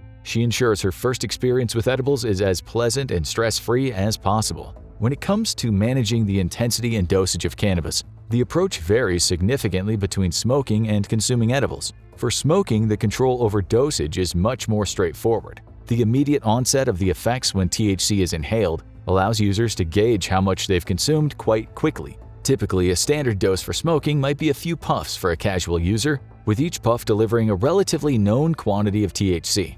This immediate feedback loop enables users to stop at the point where they feel comfortable, minimizing their risk of overconsumption. When defining a standard dose for smoking marijuana, the quantity of THC in each puff can vary based on the device or method used. So let's look at a few examples. First, let's examine the joint, or a marijuana cigarette. A common choice for consuming cannabis, a joint typically contains about 0.3 to 0.5 grams of cannabis. For a casual user, a standard dose might be 1 or 2 puffs from a joint. Considering that an average joint has a THC concentration of around 10 to 20%, each puff could deliver a variable amount of THC, but it's generally a small and manageable dose for most users. Next, let's look at a pipe. Pipes offer a bit more control over the dosage, as users can load in a smaller amount of marijuana, typically around 0.2 to 0.3 grams per bowl. Each inhalation from a pipe can be considered a dose, with the THC content depending on the strain and the quality of the marijuana. What about those much talked about bong rips? Bongs are known for their ability to cool and filter smoke, providing a smoother experience. A single hit from a bong can be quite potent, as the chamber allows for a larger volume of smoke to be inhaled. For the casual user, one hit from a bong could be enough, especially if the marijuana used has a high THC content. Next, there's the vaporizer, not to be confused with a vape or an e-cigarette. Vaporizing cannabis is seen as a more efficient method of inhalation. Vaporizers work in a similar way to an oven, heating up the cannabis to just below burning temperature, but enough for cannabinoids to be released. This process is much healthier than burning and inhaling cannabis, as it reduces the amount of harmful byproducts you inhale. The dosage from a vaporizer can be more precise, as many devices allow for temperature control and metered dosing. A few inhalations from a vaporizer can be enough to deliver a standard dose, with each puff delivering a consistent amount of THC. With all that said, it's also important to note that the individual tolerance, the strain of marijuana, and the THC concentration massively influences how much THC is delivered with each method. New users should always start with a small amount and wait to understand how they react before consuming more. Now let's talk about edibles. These products present a wildly different challenge in dosage control. The effects of edibles are not immediately felt, since the THC must first pass through the digestive system. This delay can often lead to inadvertent overconsumption, as users might consume more thinking the initial dose wasn't enough. Standard dosages for edibles usually starts at 5 to 10 milligrams of THC. This is considered a low dose. Remember, when THC is ingested, it undergoes a transformation in the liver, converting to 11-hydroxy-THC, a compound that's more potent and crosses the blood-brain barrier more efficiently than THC, so don't be tricked by edibles that seem to have a lower THC content. The potency and prolonged effects of edibles can be attributed to both the conversion process in the liver and the sustained release of the THC into the bloodstream during digestion. It's crucial for users, especially those new to edibles, to adhere to that "start low and go slow" mantra Sarah learned from her pot brownie. Understanding those nuances in dosage and the body's metabolic response is key to a safe and enjoyable cannabis experience, whether you continue to smoke it or consume it in edible form. As Sarah continues her exploration, she becomes more aware of the challenges in controlling the dosage with edibles. She recalls how easy it was to take one hit at a time when smoking, gauging how she felt before deciding whether to continue. However, with edibles, Sarah quickly realizes it's a different ballgame. After her first experience with a longer-lasting high, she understands why dosage control with edibles is more complicated. The delayed onset of effects with edibles means it's easy to consume too much before the initial dose takes effect. In her next experiment with edibles, Sarah decides to be more cautious. She cuts a small piece of a cannabis-infused cookie, mindful of the recommended dosage. She waits for 2 hours, resisting the urge to consume more, and finds that the smaller dose is more manageable and enjoyable. This practice of patience is crucial with edibles to avoid the discomfort of overconsumption. This approach leads Sarah to a better understanding of how different factors can influence the effects of edibles. She learns factors like her metabolic rate, the last time she ate, and even her body chemistry can affect how quickly and intensely she feels the effects of edibles. These variables make dosing with edibles less predictable compared to smoking, where the effects are more uniform and consistent. Now let's not forget about the health side of things. Smoking weed, like smoking anything, can irritate your lungs and throat. In the long term, this could lead to some respiratory issues, but edibles don't have this problem since there's no smoke involved. However, they do come with their own set of risks, like the chance of overconsumption we mentioned earlier. As Sarah delves deeper into her cannabis exploration, she becomes increasingly mindful of the health implications associated with different methods of consumption. Her experiences with smoking weed, while enjoyable, raise concerns about the potential respiratory issues. Sarah is aware that smoking in any form can lead to lung irritation and coughing. She recalls reading studies that suggest regular smoking of cannabis can lead to similar respiratory issues as tobacco, such as bronchitis or increased mucus production. This knowledge makes her more cautious about frequently choosing to smoke. Switching to edibles, Sarah notices an immediate difference in how her body reacts. Without the smoke entering her lungs, she doesn't experience the coughing or the throat irritation that sometimes comes after smoking. Edibles provide a smoke-free alternative, which from a respiratory standpoint feels like a healthier option for her. However, Sarah also learns that edibles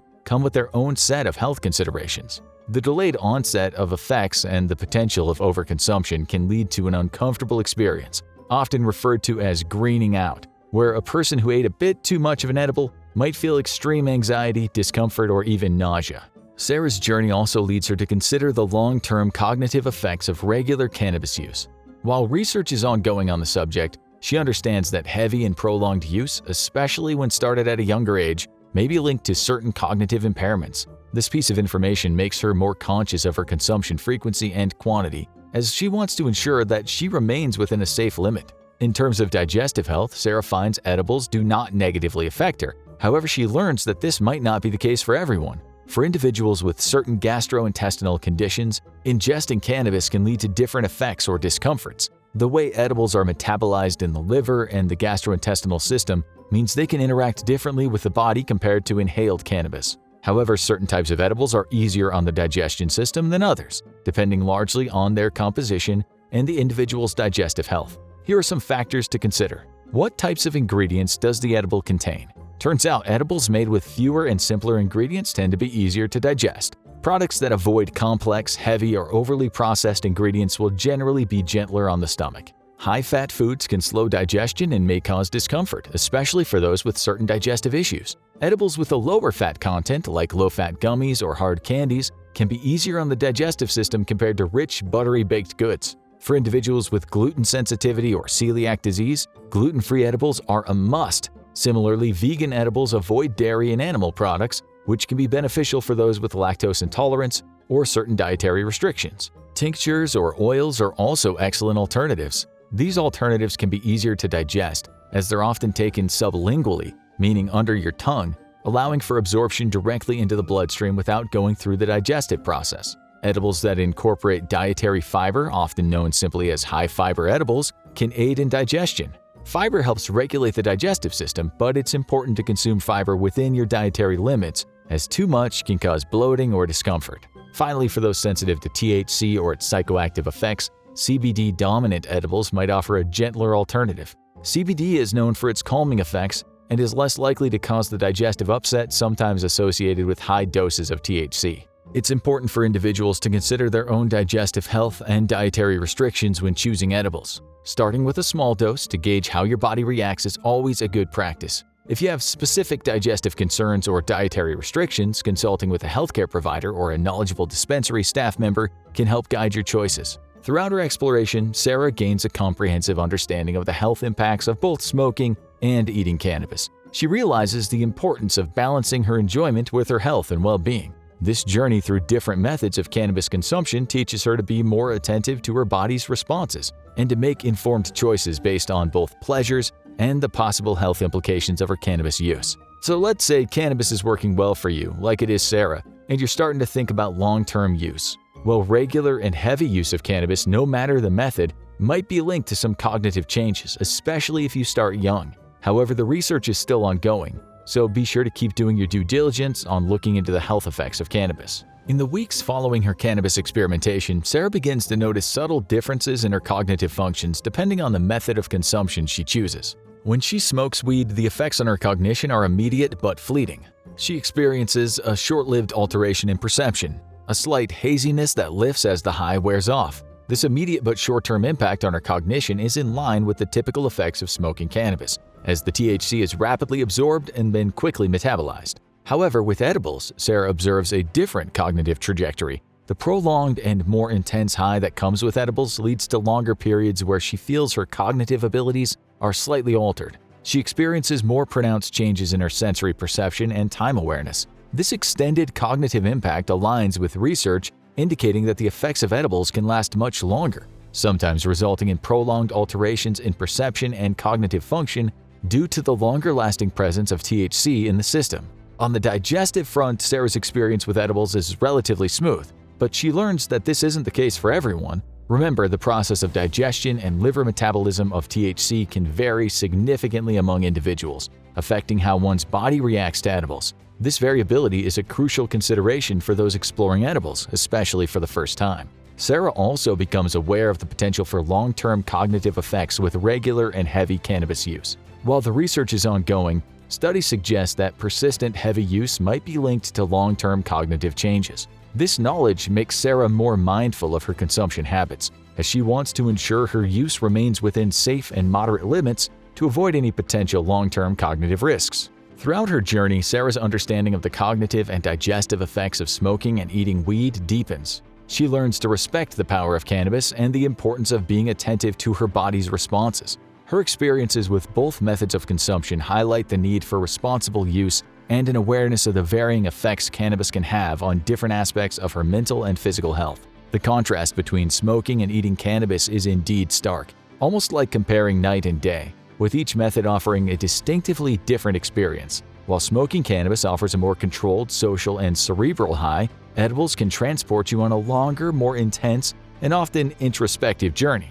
This fundamental difference in experience is crucial for users to understand, as it can help inform not only the choice of consumption method, but also the setting and context in which cannabis is used. Whether opting for the immediate effects of smoking or the delayed but profound effects of edibles, understanding and respecting these differences ensures a safer, more enjoyable cannabis experience. As she continues to navigate her way through the experiences of smoking and eating cannabis, Sarah begins to appreciate the unique characteristics each method offers. When smoking, Sarah finds the experience to be more sociable and communal, especially when she's with friends. The act of passing around a joint and sharing the moment adds a social dimension to the experience, which she enjoys. The effects of smoking are more predictable for her, and she feels more in control, able to stop when she feels like she's reached her desired state. Conversely, Sarah's experience with edibles is markedly different. It's more of a solitary journey, introspective, and tends to be deeply personal. She finds the longer-lasting, more intense effects of edibles lend themselves to a reflective experience, often leading her to deeper thoughts or creative bursts. This is something many users report, a sense of profound introspection or heightened creativity when consuming edibles, likely due to the stronger and more prolonged psychoactive effects. Sarah also notices the difference in the physical sensations between the two methods. Smoking gives her an immediate head high, a lightness that feels centered around her mind and eyes. In contrast, edibles provide a more body-focused high, a deep sense of physical relaxation that seems to emanate from her core and spread outward. Through her exploration, Sarah gains a newfound respect for the diverse experiences that cannabis in its various forms can offer. She learns to choose her method of consumption based on the kind of experience she seeks, whether it's the social, controlled high of smoking or the introspective, prolonged journey of edibles. Her journey underscores the importance of understanding not just the physical and cognitive effects, but also the qualitative differences in the cannabis experience. Through Sarah's story, we've seen the importance of education and personal responsibility in cannabis use. Remember, everyone is different. When it comes to weed, it's about finding the right balance and method that suits your individual needs and preferences, all while being mindful of the potential health implications and cognitive effects. May 16, 2002, Scottsdale, Arizona. 34-year-old Sean Atwood was working from home making trades on the stock market online when a 20-member SWAT team suddenly burst into his apartment. Wielding guns, the police yelled at Atwood to get down on the floor. He was handcuffed and arrested, charged with money laundering and conspiracy. Ironically, Atwood, persuaded by his girlfriend, had already given up his wild life as Arizona's biggest ecstasy kingpin and settled down to domestic bliss. In fact, Atwood thought he had gotten away with it all. Sean Atwood was born to Derek and Barbara Atwood on October 28, 1968. He grew up in Widnes, a small chemical manufacturing town near Liverpool in northwest England. His loving parents encouraged him to excel at school, and he did. As a teen, Atwood became interested in the stock market. With some books and the help of his economics teacher, Atwood began to learn about stocks. Soon, he was reading the Financial Times. By age 16, Atwood had made his first trade, ending up doubling the pocket money given to him by his grandmother. A few times, teenage Atwood visited his expat aunts who lived in Arizona. He found America dazzling, from the hot desert sun to the wide open space and swimming pools. He considered the U.S. a promised land where anyone could make it. In 1987, after graduating high school and completing A-levels in maths, physics, and economics, Atwood enrolled in the University of Liverpool. At the time, a rave scene was sweeping across the UK. Invited by a classmate for a night out at the Thunderdome Club in Manchester, shy, anxiety-ridden Atwood tried ecstasy and speed for the first time. He loved how the drugs made him feel. With newfound confidence fueled by his high, he was able to talk to anyone. Atwood was quickly sucked into the rave scene, spending each weekend partying. Despite his wild social life, he graduated with first-class honors and a business studies degree. He sought a job in London but was unable to find one. In the summer of 1990, Atwood flew out to Arizona. He didn't have authorization to work in the U.S. However, an aunt worked in the fraud detection business and knew exactly how to help him make a convincing fake H-1B work visa. Atwood got a job as a commission-only stockbroker. He lived cheaply and worked hard, cold calling 500 numbers a day. 5 years later, Atwood was a top earner with a salary of over $500,000 a year and his own secretary and cold callers. But the long hours and stressful job took a toll on Atwood. He had BOBS, burnt-out broker syndrome. Atwood began blowing off steam by throwing parties on the weekends. Wanting to be known as a big spender, he started buying 50 ecstasy pills at a time from a local dealer and giving them away to friends. In the mid-90s, ecstasy in the US was expensive. It could run $30 a hit. Atwood became committed to importing the UK rave scene to Arizona. Eventually, the hectic double life became too much for Atwood. In 1997, he quit his stockbroking day job and invested his substantial savings into technology shares. As the dot-com bubble grew, Atwood's portfolio became worth around $2 million. By this time, Atwood was throwing raves in the desert, in apartments, and in a warehouse in West Phoenix, wherever he could set up. However, he had trouble with getting a steady quality supply of drugs. Frustrated with his small-time local dealer, Atwood went to Los Angeles to purchase from someone higher up on the chain. He came back with 1,000 pills. Atwood became a full-time ecstasy dealer, buying tablets for around $10 each and selling them for between $25 and $30 a pop. One night, Atwood gained protection from the New Mexican Mafia by accident. Atwood was hosting a house party. The crowd was mostly college-age partiers, however, one guy stood out. A tough Mexican with huge tatted-up arms. He was there to deal cocaine, crystal meth, and weed. Since Atwood only sold ecstasy, he didn't see the other dealer as competition. The pair started chatting and the dealer introduced himself as G-Dog. Suddenly, a policeman arrived. After smelling weed, the policeman pulled out a gun and aimed it at the partiers, shouting for no one to leave. G-Dog pulled out his gun, pointed it at the cop, and said, "The only one who isn't going to leave is you, motherf."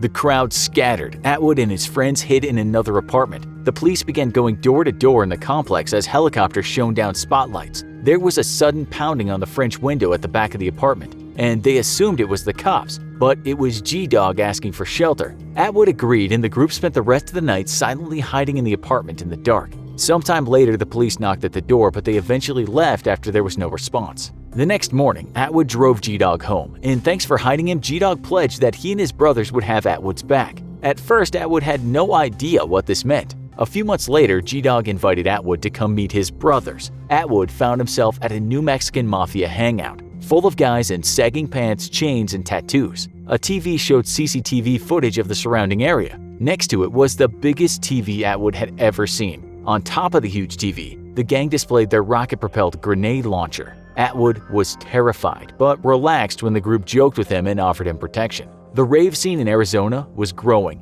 Atwood expanded his drug dealing business. He sold mainly ecstasy, but also Special K and LSD. He began ordering several thousand ecstasy tablets at a time from his LA connection. He hired a team of people to work for him and paid them in cash, cars, and apartments. Eventually, Atwood wanted to bypass his dealer in LA and purchase straight from the source. He found out that the ecstasy was being made some 5,000 miles away in Amsterdam, Holland. With his fraudulent visa, Atwood realized he couldn't leave the US, so he sent some of his employees to Europe on fact-finding missions. Happy with the samples they brought back, Atwood began testing different methods of smuggling the drugs. At first, Atwood's mules only carried around 5,000 pills at a time, but as they became more confident, they smuggled up to 40,000 pills per mission. Mainly, his employees would go to Germany or France and then take the train to Amsterdam. They would fly back to North America via Mexico and then smuggle the drugs over the US border. The drugs were hidden in luggage, computer towers, or vitamin bottles. Atwood imported ecstasy at $3 a pill from Holland and sold it for $10 a pill to his team of sellers. By 1999, Atwood had amassed a drug-dealing empire. Hundreds of people worked for him. He was the biggest ecstasy dealer in Arizona. Atwood became nicknamed the Bank of England because he had so much money. He was also dubbed the Wolf of Widnes, a play on the Wolf of Wall Street.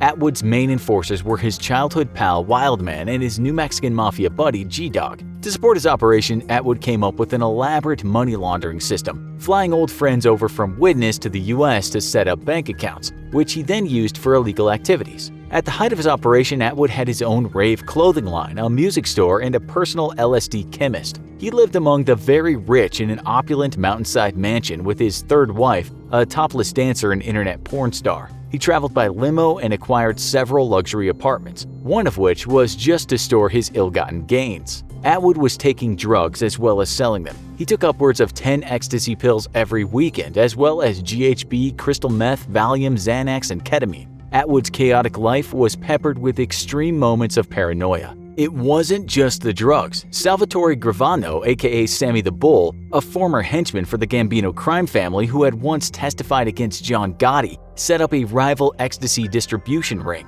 Sammy took a hit out on Atwood and once plotted to kidnap him from a nightclub, but Atwood managed to foil his plans. In late 2000, the dot-com bubble burst and Atwood's stocks lost most of their value. Meanwhile, Atwood struggled to maintain order among his crew, quite often playing referee to their squabbles. Most of his squad was doing so much crystal meth they were growing reckless, paranoid, and plotting against each other. A few of his employees were caught smuggling drugs at airports around the world. Eventually, Atwood fell in love. His new girlfriend Claudia, who wasn't into the rave scene, convinced him to stop his wild ways. Tired of the havoc, Atwood began to wind down his partying and slow his drug use. Furthermore, Atwood stopped dealing and tried to rid himself of his connections to his ecstasy empire. He moved in with Claudia and began to improve his life. But it was too late. For the last 5 years, Atwood had been under federal investigation, complete with undercover cops following him and thousands of wiretaps. The DEA, U.S. Customs, and 3 Arizona police forces created a joint task force to bring Atwood down. Furthermore, the police were able to get 10 witnesses to come forward to testify against Atwood. On a quiet spring day in 2002, the police finally arrested Atwood. Naively, Atwood thought he had to be caught red-handed with drugs in order to get arrested. Per Arizonian laws, the police had 7 years to convict for any drug offense committed, and they do not require physical evidence of the drugs themselves. All of Atwood's assets were seized by the state of Arizona. Atwood was remanded to the notoriously tough Maricopa County Jail, run by controversial Sheriff Joe Arpaio. For the next 26 months, he lived in a tiny maximum security cell with 2 steel bunks and a seatless toilet. Atwood struggled to survive the brutal conditions at the jail, including extreme heat, cockroaches, rotten food, violent inmates, and murderous guards. Drug smuggling was common, with many prisoners addicted to crystal meth or heroin. Stabbings, assault, and rape were frequent. Gangs had more control over the jail than the guards did. To deal with stress, Atwood began keeping a journal. On bits of paper, he wrote entries using a golf pencil sharpened on his cell door. His aunt visited him frequently, and she would smuggle out his writings. She would then type them up and email them to Atwood's parents. Atwood's father, Derek, created a blog called John's Jail Journal and would post entries there. He kept the blog anonymous since Atwood feared reprisal from the guards. Eventually, the popular blog began to draw media interest worldwide as the dangerous conditions at Maricopa County Jail were exposed. After serving over 2 years prior to sentencing, Atwood signed a plea bargain admitting guilt for drug dealing and money laundering. He was sentenced to 9.5 years, thereby avoiding a maximum 200-year jail sentence if his case had gone to trial. In July of 2004, Atwood was moved to the Arizona Department of Corrections to serve out his time. His living conditions improved, although the prisoners were just as violent and dangerous as the ones he left behind. Atwood continued to write John's Jail Journal blog entries for now, more about the unique, colorful prisoners he met rather than his living conditions. In prison, Atwood attended therapy and read voraciously, starting with classic literature. He studied psychology and philosophy to help him better understand himself and his life choices. Atwood claims he read around 1,000 books in just over 6 years. Atwood was released in December of 2007 after having served about 6 years of his sentence. He was deported to the UK and banned from the US for life. Temporarily, Atwood moved back in with his parents and initially struggled to adjust to life post-prison. Cocaine was trendy in the UK, and various connections kept calling Atwood asking for his help in establishing a cocaine import business to the UK. Atwood continued to write and in 2008 won a short story competition with an entry about prison life. As a result of his win, Atwood was assigned an author to mentor him. Several months later, Atwood received a publishing deal for his first book, which was about his experience in America's toughest jail. Since then, Sean Atwood has published several books about drugs and the prison system, including 2 more books regarding his wild life of drug dealing and subsequent punishment. He continues to update John's Jail blog, publishing letters he's received from prisoners. He also campaigns for humane jail conditions. In addition to being an author, Atwood is a speaker who's given TED Talks and also has spoken to school children across the UK and Europe about drugs and the consequences of his lifestyle. He hopes to prevent youths from making the same mistakes he did. Atwood feels the speeches he makes and the guidance he offers atones for his former life more than the incarceration sentence he served. Nose candy? Snow? Blow? This powder is so ancient that scientists have found traces of it in millennia-old mummies. It even used to be a common ingredient in over-the-counter medicine. But now it's worth billions on the black market and is responsible for thousands of overdoses every year. It could only be cocaine. Cocaine is one of the most popular recreational drugs, but like with a lot of illegal substances, it can be hard to get straight answers about it. What effect does cocaine have on your body? Where does cocaine even come from? How does a cocaine high feel? And if you're addicted to cocaine, how can you get better? You've got the questions, we've got the answers, and we recommend you listen closely. You don't want to become another tragic statistic. Let's start off by answering the most important question: what is cocaine? At its most basic level, it's a type of naturally occurring chemical known as a tropane alkaloid. Derived from the leaves of the South American coca plant, once it's extracted from the plant, it's typically processed into a powdered form called cocaine hydrochloride. Cocaine is a nervous system stimulant, a class of substances that also includes MDMA, caffeine, nicotine, and prescription medications like Ritalin and Adderall. Like all stimulants, its main effect is that it gives the user an energy boost and stimulates the brain's reward pathway. This, as you might guess from the name, is one of the parts of the brain that produces dopamine, a chemical that the brain releases as a form of positive reinforcement. Normally, the reward pathway is activated by what the brain deems to be positive actions: exercise, eating your favorite foods, finishing a complex task, and listening to music, all things that cause your brain to produce dopamine. But cocaine sends the reward pathway into overdrive, resulting in intense excitement as well as an inflated sense of self-confidence. On the extreme end, a cocaine user might also experience psychotic delusions, and all that excess energy can cause heightened aggression. Other side effects of cocaine use include raised blood pressure, raised body temperature, and photosensitivity due to pupil dilation. The high doesn't go on for very long. On average, users start to come down after 15 minutes to a half hour. Even if the high is worn off, the drug isn't immediately flushed out of your system. Traces of cocaine can be picked up in blood and saliva samples for up to 2 days after use, and in urine samples for up to 4 days after. Cocaine use can even be detected by testing hair samples. Metabolized cocaine can be found in your hair for up to 3 months after taking it, which is just another reason to be suspicious of your boss if he asks for a hair sample. Before we get into some of the even more severe side effects of cocaine, some of which have had extremely devastating consequences for huge swaths of the American population, let's rewind the clock to see how this prolific drug made its way into modern hands in the first place. Cocaine has had a long history as a medical treatment, going all the way back to the indigenous people in the Andes Mountains in South America. Evidence recovered from mummies in the region suggests that cocaine has been used in the area since at least 1000 BC. The Wari and Inca people frequently used the coca leaf as a stimulant, painkiller, and as treatment for altitude sickness when climbing up and down the Andes Mountains. Coca leaves are still used in the same way to this day by the people who live in and around the Andes. Typically, the leaves are chewed or boiled in a kind of medicinal tea. It can also be used to treat mouth ulcers and toothaches by wrapping coca leaves around alkaline burnt ashes and placing the sachet inside your mouth. Coca leaves were also consumed to lessen the effects of cold and hunger, which are common problems for people living in remote, high-altitude locations. When the Spanish first invaded South America, they saw the locals using coca leaves and immediately knew they wanted some of those magic leaves for themselves. When Francisco Pizarro conquered the Inca people in 1532, the Spanish Empire began exploiting the coca plant, forcing the natives to farm it in mass quantities so it could be exported back to Europe. Cocaine really took off in the West in the 19th century after chemists figured out how to isolate cocaine from the plant itself. In this new powdered form, it became a very common ingredient in medicines to treat fatigue, depression, chronic pain, and even poor sexual performance. In a totally crazy move that really could have only happened during the 19th century, in 1863 a Corsican chemist named Angelo Mariani started selling a drug called Vin Mariani, a mix of cocaine and wine.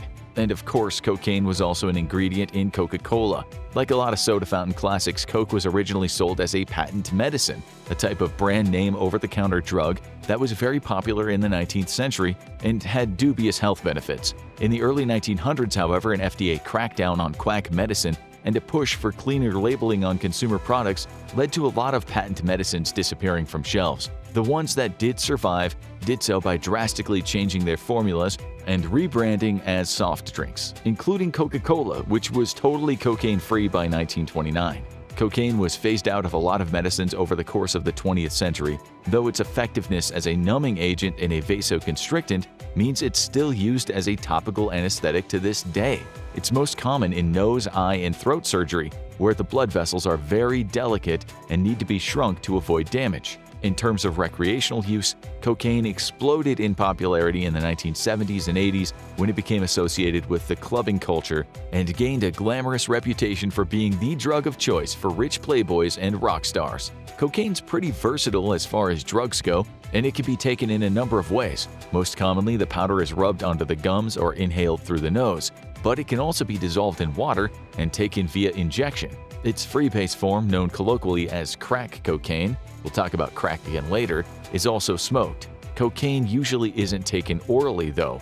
With a pKa of 8.6, cocaine is a weak base which interacts with the digestive acid in a way that makes it absorb poorly through the stomach. You can still get high from ingesting cocaine, but the effect is weaker and it takes longer to kick in. Conversely, absorption of cocaine through the gums or nostrils means the chemical crosses the blood-brain barrier faster than other methods. When taken this way, the cocaine high will hit within only a couple of minutes of taking the drug. The quick-fix nature of cocaine is one of the biggest drawbacks of taking it. It's addictive. Like we said earlier, the high only tends to last about 30 minutes and you begin developing a tolerance to the drug's effects from the very first dose. On top of this, as is the case with a lot of stimulants, the users experience an unpleasant mood and energy crash when its effects start wearing off. So in order to delay the come down, users might keep taking bumps to prolong the high, even though each bump will have less and less of a positive effect each time, meaning that more and more doses are required to reach the desired high. Given what cocaine does to your blood pressure, this can have extremely deadly consequences. Cocaine overdose can cause heart attacks or stroke, and habitual cocaine use can lead to all kinds of serious heart conditions, as well as the onset of stress-related disorders and psychosis. Coke bugs is a common delusion suffered by cocaine users going through psychotic episodes, where the sufferer believes that bugs are crawling under their skin. Most people who use cocaine only do so casually, in no small part because of how expensive the purer strains of cocaine can get. They might try it once or twice while at a party or a club, and may never do it again. But that doesn't mean they're totally off the hook, as even casual cocaine use has its negative effects. Snorting cocaine can cause damage to your nasal passages in the short term, a blocked or runny nose on the mild end, and nosebleeds on the more severe end. Remember when we said that cocaine will shrink the blood vessels when it's applied? Well, when you combine that with a rise in blood pressure, it means that more blood is trying to get through the veins that are becoming thinner and thinner, leading to blood vessels in the nose rupturing and leaving you with a bloody nose. The damage done by infrequent cocaine use can heal on its own, but habitual users can often suffer from a constantly runny nose, chronic nosebleeds, complete loss of their sense of smell, and a weakened immune system. In extreme cases, people who regularly snort cocaine can contract something called invasive fungal sinusitis, a nasty infection that causes parts of the nose to rot. Even if you don't catch invasive fungal sinusitis, cocaine abuse can still make part of your nose rot off. The powdered form of cocaine is cocaine hydrochloride. So when you absorb the cocaine, you're left with the hydrochloride. If too much hydrochloride builds up in your nose, it can form hydrochloric acid, which breaks down the cells in the nose over time. Ouch! Cocaine isn't very good for your teeth either. Much like taking it through your nose, taking it via your gums can leave you open to infections. Like all stimulants, it has a dehydrating effect and can lower the production of saliva, which leads to a loss of tooth enamel. Cocaine use can also cause involuntary tooth grinding, which can further damage your teeth and gums. Taking cocaine intravenously is probably the most dangerous way to take it, as on top of the risk of stroke, heart attack, and psychotic breakdowns, you also have to worry about fun things like embolism and needle contamination. Incidentally, Sherlock Holmes, the famous detective from the novels of Sir Arthur Conan Doyle, was a periodic user of injected cocaine.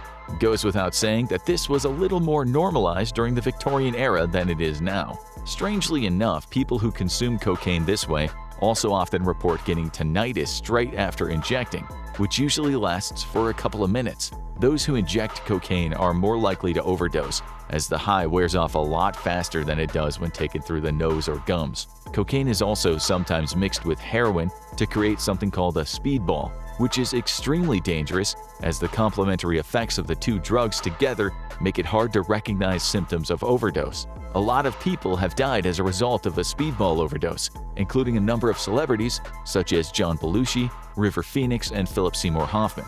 Combining cocaine and alcohol is also a pretty bad idea, since the chemicals combine and form a substance called cocaethylene in your liver. Cocaethylene produces a more euphoric high, but it increases your risk of developing heart problems significantly.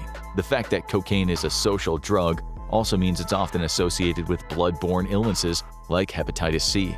People tend to do cocaine in groups, and when they snort lines with the same straw or inject it with the same needle, it greatly increases the likelihood of illnesses spreading from person to person. Now that we've covered the effects of cocaine, let's circle back to its freebase form, crack. Cocaine in its powdered form can't be smoked, as it burns too completely and too quickly. But in its solid or freebase form, it has a melting point of 98 degrees Celsius, which means it can be sublimated and inhaled as a vapor. Crack cocaine is made by boiling cocaine powder and water over a constant heat and mixing in some base, such as baking soda. The mixture then cools into a brittle crack rock that can be broken into smaller pieces and smoked using a pipe. Like any drug taken by smoking, crack can cause long-term damage to lungs, to the point that crack users cough up blood. Crack comes with its own unique side effects compared to, say, cigarettes or marijuana, due to the unique way it has to be smoked. Unlike weed or cigarettes, the vapor produced from melting a crack rock loses its potency very quickly. Crack pipes are typically very short to reduce the time it takes for the substance to travel from the pipe to the user's lungs as much as possible. And since crack pipes are normally made of glass, they tend to get very hot very quickly. Because of this, people who smoke crack will develop blisters on their lips and fingers from touching the hot glass too much. Crack became such a hot-button issue in American culture that in its heyday, bizarre public service announcements featuring a wide range of public figures, such as movie star Clint Eastwood and children's entertainment character Pee Wee Herman, were televised across the U.S., hoping to discourage people from taking the drug. During the moral panic around crack cocaine in the 1980s and 90s, when the drug became popular in low-income neighborhoods across America, concerns were raised about the health of children born to parents who smoked crack. The term crack baby arose as part of that moral panic, and many anti-drug groups argued that crack usage in pregnant people would lead to a generation of children with poor health, low intelligence, and underdeveloped social skills. This turned out to be a greatly exaggerated fear based mainly on racism and classism. Studies done since have shown that compared to the effects of nicotine and alcohol use during pregnancy, the effects of cocaine on fetal development were negligible. However, cocaine abuse during pregnancy can cause a miscarriage and can in some cases trigger premature labor. Crack is also cheaper than powdered cocaine, which means it's more likely to be cut with other drugs and potentially poisonous substances. This is not to say that powdered cocaine is never cut with any hidden nasties though. Cheap cocaine is often cut with baking soda, quinine, or sugar, which can cause blockages in blood vessels when injected or respiratory infections when inhaled. It can also be cut with a drug called levamisole, which heightens the drug's effects but has been associated with the development of autoimmune disease. Cocaine's also increasingly being contaminated with fentanyl, an extremely potent synthetic opioid.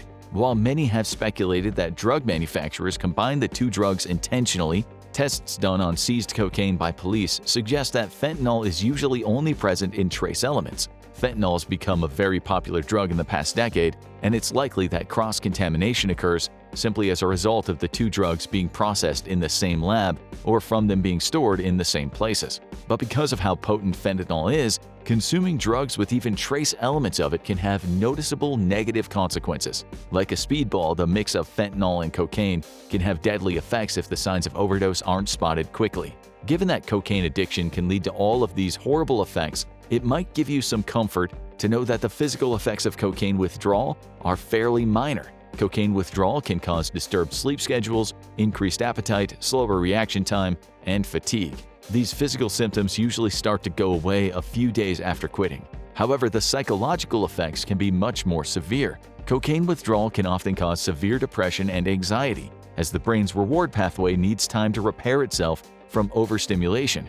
Therapy can help to alleviate these psychological symptoms, but the process of recovery can take years. And during that time, the person may feel compelled to relapse and start taking cocaine again. That's why it's important for people trying to quit cocaine to have a social support network, and why group therapy is so important in cocaine addiction rehab. Because while many have survived and moved on from cocaine use, it only takes one unlucky session for things to take a turn for the worst. Robberies. They're messy business. We've all heard some gruesome tabloid stories of tweakers with cheap handguns shooting up a liquor store for $20 and a fistful of change. Or maybe the knockout mugger, arrested after a string of robberies and assaults, going to jail for a half-decade for money a white-collar criminal triples in an hour. These things happen so often in the US that they barely even make the news anymore, and often end up ruining the lives of both the victim and the perpetrator. But let's see how a Colombian pro does it without even needing to carry a weapon. A pro like Demencia Black, the street name of a Bogota drug dealer interviewed by Vice in 2012. Demencia doesn't need to carry a gun or a knife because he's packing something even more deadly, a fistful of devil's breath, a chemical compound dubbed the world's scariest drug by many. And today you're going to find out why it's earned such a terrifying reputation. Let's say Demencia wants to rob a man for all he's worth. He'll spot his target, perhaps a businessman boozing at a local nightclub without a care in the world. The kind of guy with a Swiss watch and a platinum American Express card, both of which he loves to flaunt. When nobody's looking, Demencia will stroll toward his target with a smile, wearing a casual t-shirt and shorts. Hardly the most intimidating outfit for a hardened criminal, but you don't need to look scary when you have the devil's breath on your side. It's a fine, white powder similar to cocaine in appearance, but its effects are an order of magnitude more potent. Demencia taps his mark on the shoulder, and when the yuppie turns to him, Demencia raises his hand, a scoop of devil's breath nestled in his palm, and blows it into the victim's face. By this point, it's already over. In Demencia's own words from the aforementioned Vice documentary, with just that flash, the person is totally drugged. You wait a minute, and when you see it kick in, then you know that you own that person. You can guide them wherever you want. It's like they're a child.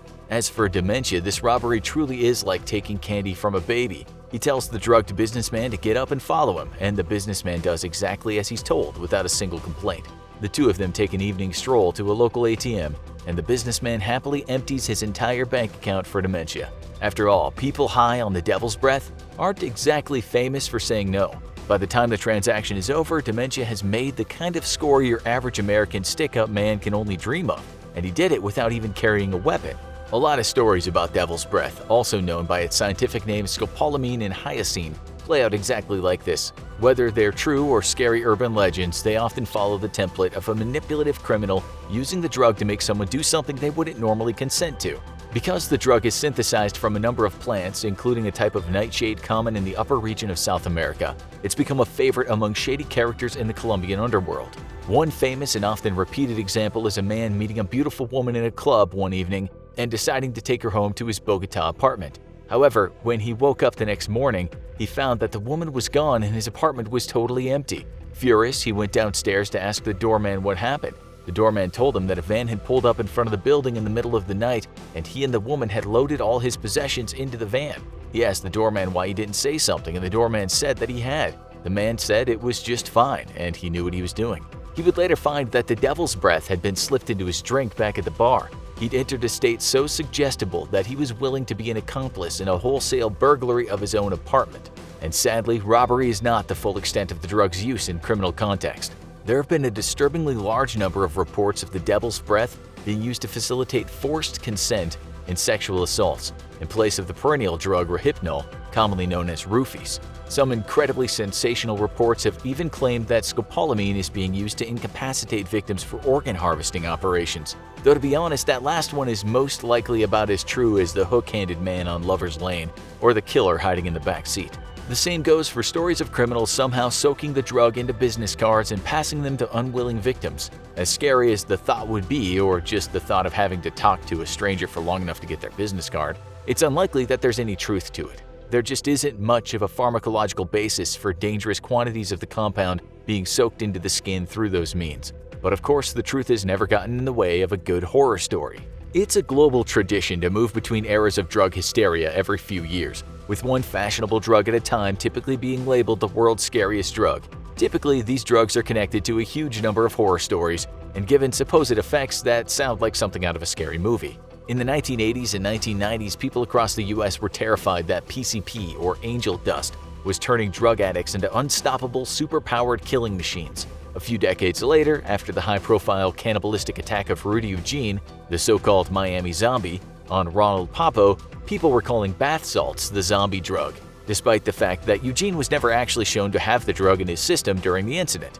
A wide variety of other drugs have been given this same treatment, from flakka to crocodile, and the devil's breath is no exception. However, even if some of the tales of devil's breath terror are exaggerated, the product of tall tales told by drug dealers getting high off their own supply, scopolamine is still a genuinely dangerous drug when abused.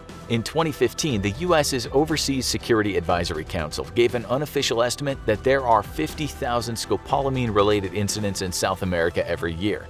Naturally, this has put the fear into potential vacationers considering a Colombian getaway, and likely caused a few sleepless nights for members of the Bogotá Tourist Board as a result. Scopolamine can have incredibly toxic effects on the body in high enough doses. Many scientists believe that scopolamine depresses the central nervous system and can lead to a bevy of side effects, from hallucinations to severe drowsiness to dry mouth, cardiac arrhythmia, and amnesia. If you overdose on the stuff and can't find treatment in time, it's extremely likely you won't live to see tomorrow. And when the elderly are given the drug, it massively increases the risk of dementia. So even if it doesn't turn you into a zombie on the spot, the drug can rob you of your mind and cognitive faculties in even more terrifying ways in the long run. You'd much rather deal with Dementia Black, the Colombian drug dealer, than the kind of degenerative dementia that turns your life into a living hell over time. However, there is another side to scopolamine that'll probably surprise you, namely the fact that it has a wide variety of medicinal uses even today. Despite mainly coming into fashion as the scary South American mind control drug in the last 2 decades, scopolamine actually has a long and storied history. Early unrefined forms of scopolamine in Hyoscine have been used by various cultures for thousands of years. For example, the Aboriginal people of Australia, the oldest continuous culture on Earth today, have long used similar chemicals from the soft corkwood tree in bush medicine. And because of the powerful psychoactive properties of hyoscine, it also has been used for spiritual purposes across the globe for thousands of years, including states of ritualistic religious hallucination in users. It entered popular Western medical use in the late 1800s, pioneered first by German scientist Albert Leidenberg, and later suggested as a medical anesthetic by surgeon Dr. Schneiderlin. Because of its wide array of effects, the drug was tried out for various purposes throughout the 19th and 20th centuries. It came into use as a popular anesthetic for childbirth, an antidote to gastrointestinal spasms, and an effective treatment for post-operative nausea and vomiting. That last one is actually still one of its most common uses today. Scopolamine and similar chemical compounds have been used to stave off nausea for over a century now. From tribal chiefs to the Allies in World War II storming the beaches of Normandy, these chemicals have proven to be the most effective in staving off seasickness. But it just isn't the sea that a small dose of scopolamine can make a world of difference in. Most scientists agree that scopolamine is the gold standard when it comes to preventing all kinds of motion sickness, and wearing a small prescription scopolamine patch can make your travels far smoother than they've ever been before. But hey, this video was called the world's scariest drug, not the drug that'll stop you getting seasick. Are there other frightening uses of scopolamine? The answer to that question is absolutely. It goes without saying that Colombian drug cartels are unsavory people, vicious, ruthless outlaws who will do anything to turn a profit. And if that involves peddling and using drugs like scopolamine, so be it. But imagine if the drug's scary, mind-bending properties were used by a violent gang in full cooperation with this country's government. This exact situation played out during the mid to late 20th century in the Czech Republic, thanks to an extremely frightening group called State Security, colloquially referred to as the Czech Secret Police. Much like the East German Stasi, this group was a ruthless, repressive arm of the Soviet puppet state. They would spy, intimidate, torture, and murder to keep their masters in power. And like a lot of thugs working for repressive government regimes, a big part of their job was forcing confessions out of the perceived enemies of the state. And like a cheesy Bond villain, you better believe these guys had ways of making you talk. Of course, while state security were more than happy to grab the rubber batons and bolt cutters for some good old-fashioned torture, they also liked to mix it up a little. In the early 1900s, hyoscine had often been used as a kind of truth serum, but it was soon discontinued due to some of the unpleasant side effects we've already discussed. But state security weren't all that into human rights for their prisoners, so they had no problems with using a little of the devil's breath on their political prisoners to make them more open to suggestion. It's extremely likely that the answers produced by this method of questioning were unreliable to incoherent. But again, it's not like they really cared either way. As long as they got somebody, they were happy. And that's the story of the devil's breath, a semi-legendary drug favored by eccentric Colombian robbers, sufferers of motion sickness, and shadowy agents of the Czech Secret Police. Is it the scariest drug in the world?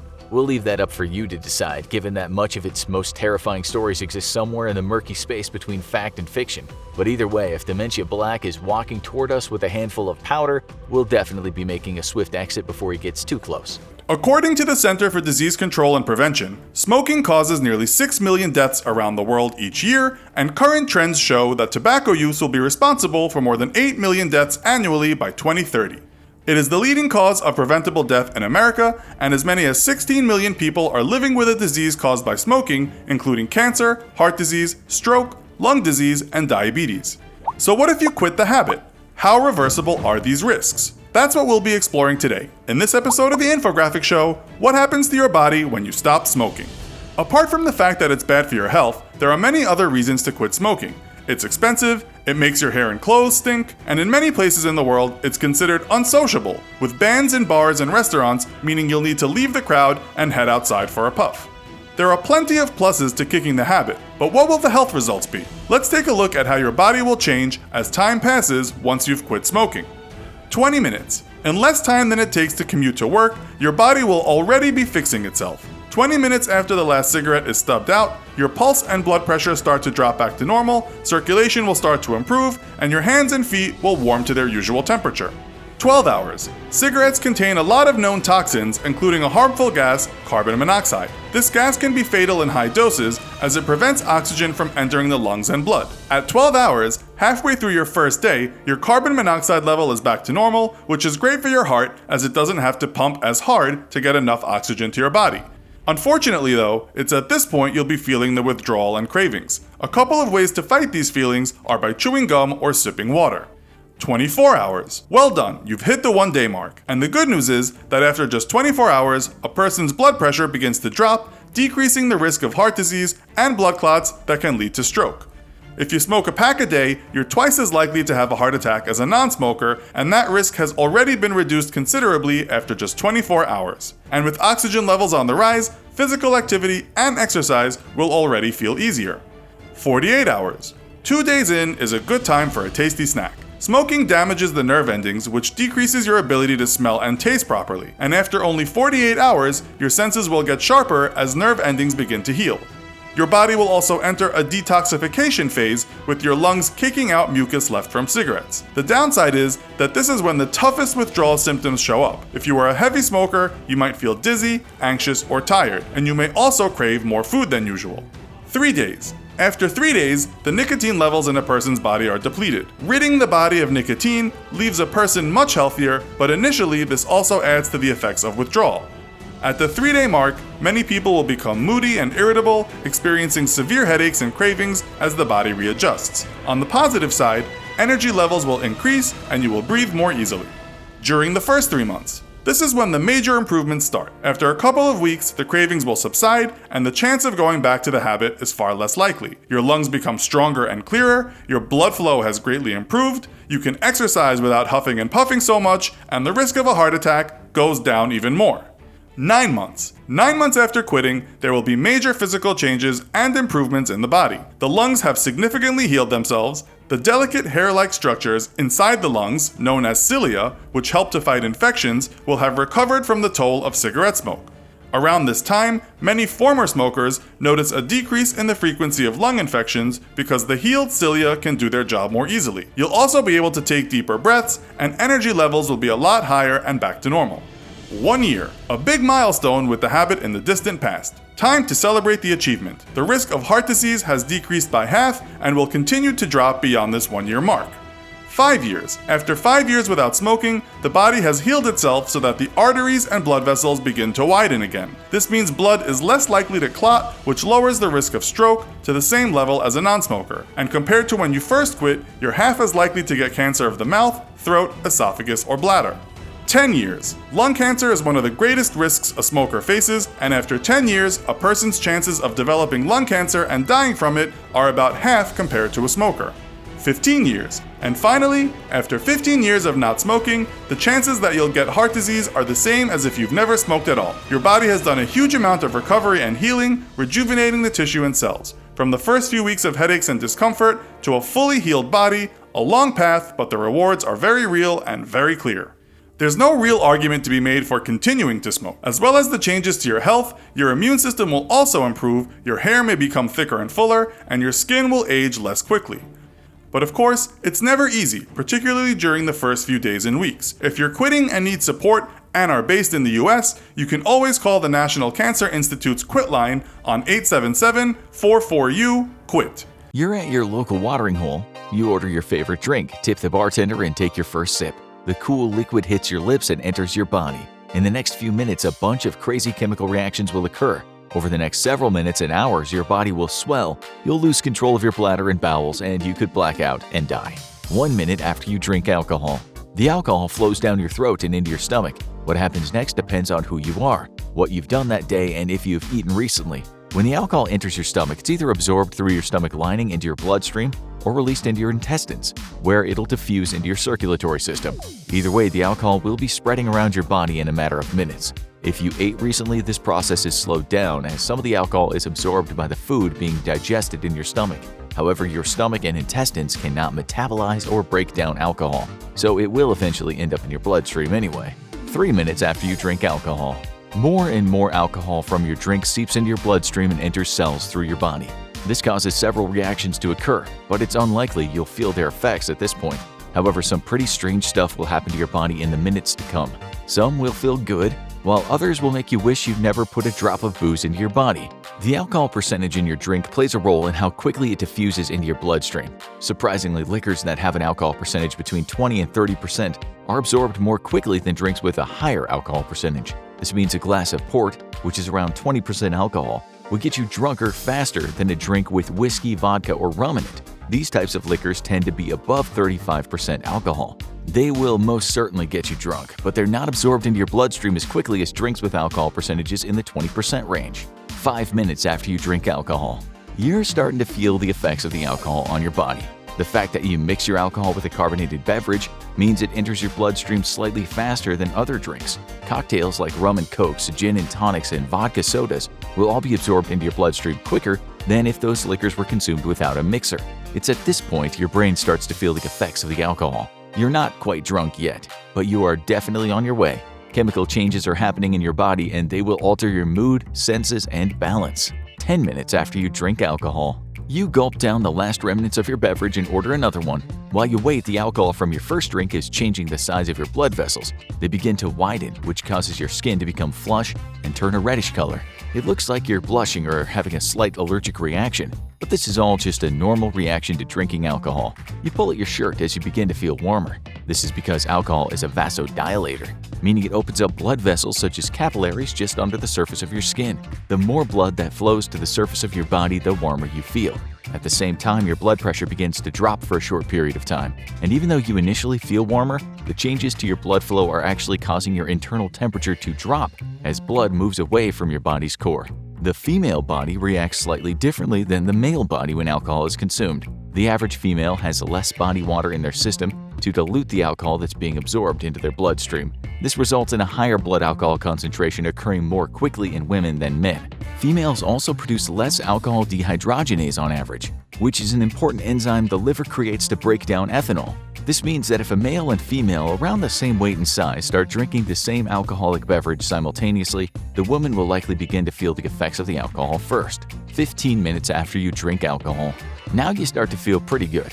The alcohol is playing mind games with you. It's caused the release of dopamine and serotonin, which make you feel happy, more confident, and ready to try new things. This is because both dopamine and serotonin are neurotransmitters that allow for more connections between brain cells. Serotonin is known to make people feel calm and content, while dopamine is associated with feelings of being rewarded or motivated. The alcohol causes your body to release these hormones in higher concentrations than normal, which then alters your mood. At the same time, it suppresses certain parts of your nervous system. This is the reason why your speech begins to slur, you feel less coordinated, and your vision becomes impaired. As you sip on another drink, the levels of the hormones inside your body become even more imbalanced. You begin to make decisions and do things that you wouldn't normally while sober. You become bolder and throw inhibition to the wind. It's at this point you start to feel buzzed or drunk. This is your body's way of telling you something is not quite right. But since it feels good at the time, you ignore those warning signs. You begin to stagger around as your balance is thrown off. The influx of dopamine and serotonin allows you to come out of your cocoon, and you soon become a social butterfly. 20 minutes after you drink alcohol. Your liver has now started to process the alcohol flowing through your body. It's a slow process, which is why the effects of drinking can last so long. On average, the liver can metabolize around 1 ounce of alcohol every hour. In most mixed drinks, you're consuming at least 2 ounces of alcohol, and chances are you're having more than one drink during a night out. This means that if your blood alcohol level reaches 0.08, which is the legal limit, it can take around 5.5 hours for your liver to remove all of it from your system. As your liver works overtime to break down the poison you're putting into your body, you continue to talk to everyone you come across and make new friends. With every breath, you exhale some of the alcohol in your system. This is why you can literally smell alcohol on someone's breath after they've been drinking. By the time your body completely breaks down the alcohol flowing through your bloodstream, you will have breathed out around 8% of the total alcohol you consumed. The alcohol gets into your breath by diffusing out of the blood and passing through your lungs. This is the same way that your body releases carbon dioxide. It's this evaporated alcohol that's released by your respiratory system that breathalyzers use to calculate blood alcohol levels. Even if you mask the scent of the alcohol using gum or mints, the molecules are still being released in your breath. You might be able to hide the smell from another person, but this will never trick a breathalyzer. 25 minutes after you drink alcohol, you now look a little red in the cheeks. You have a slight cognitive impairment and are releasing alcohol from your lungs like a fire-breathing dragon. But while all this is happening, you also have the irresistible urge to go pee. You race to the bathroom before you have an accident in your pants to relieve yourself. If you don't make it in time, you can blame it on the alcohol, but you'll still need to change clothes. The alcohol in your blood suppresses the creation of the antidiuretic hormone, or ADH, that's produced by the body. ADH signals the kidneys to reduce the amount of water they're releasing, and now that there's less of this important molecule being produced, your kidneys are flooding your systems with more and more water. This causes you to have to urinate frequently as a way of excreting the excess water. However, it also can cause another nasty side effect. Other than being at risk of peeing your pants, the suppression of ADH by alcohol can also lead to dehydration. As you release more and more fluids by peeing constantly, your body is unable to retain the water it needs for cellular and life processes. This is one of the reasons it's important to drink water with every alcoholic beverage you have. If you don't replenish your fluids while drinking, it can lead to headaches, exhaustion, and a nasty hangover the next day. It's also important to note that even if you are mixing your alcohol with another liquid, this will never be enough to keep you hydrated. You should also steer clear of sodas and sugary drinks, as they can only exacerbate the hidden problem of dehydration. Your best bet for replenishing your body's fluids is to drink water, and lots of it. Yes, this might cause you to pee even more, but as long as you keep drinking water, your body will be able to break down and excrete the alcohol in your system while maintaining somewhat stable fluid levels. 30 minutes after you drink alcohol. Now that your body has released some of your water stores, it makes it slightly more difficult for some cellular processes to occur. H2O is a vital component in most reactions in your body. Your liver is the only organ that can actually break down the alcohol, and it is working overtime to try to eliminate the poison that's circulating through your system. Because that's what alcohol is, you're essentially poisoning yourself. It just happens to make you feel good. That being said, almost anything in moderation is okay, and that goes for alcohol as well. Too much alcohol can definitely kill you, but so can too much sugar, salt, and water. At this point, your liver starts to oxidize the alcohol and convert it into water and acetaldehyde. This molecule can cause problems for your body later on in life, but right now it's the only way that the alcohol can be removed from your system. The more you drink, the longer this process takes, and the higher your blood alcohol content will be. It's the inability of your liver to keep up with the amount of alcohol you're consuming that leads to alcohol poisoning. As you continue to drink, your body continues to try to keep you alive. Something terrible is happening to your brain. At first, the alcohol makes you feel good, but behind this illusion, damage is being done to your brain cells. What happens next could determine whether you live or die. 45 minutes after you drink alcohol. Your choices while drinking matter. If you've consumed several drinks very quickly, your blood alcohol levels will be high. If you have been sipping on a drink or two throughout your time at the bar, your blood alcohol levels will be relatively low. This doesn't mean you won't become drunk, it just means you've given your body time to break down some of the alcohol before consuming more. Your blood alcohol level determines how much damage is being done to your brain.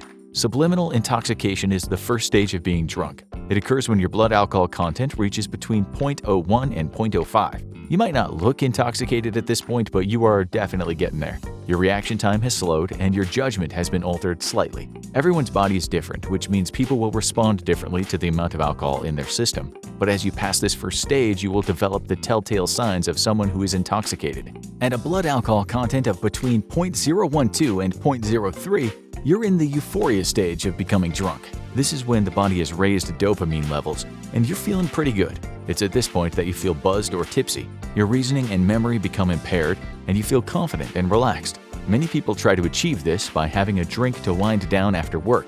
However, if you continue drinking, you will inevitably pass into the next zone of inebriation. As your body reaches a blood alcohol content of over 0.08, you're now considered legally intoxicated. It's when your blood alcohol content reaches 0.09 to 0.25 that the connections within your occipital lobe, temporal lobe, and your frontal lobe are highly affected. This can cause blurred vision and impaired decision-making.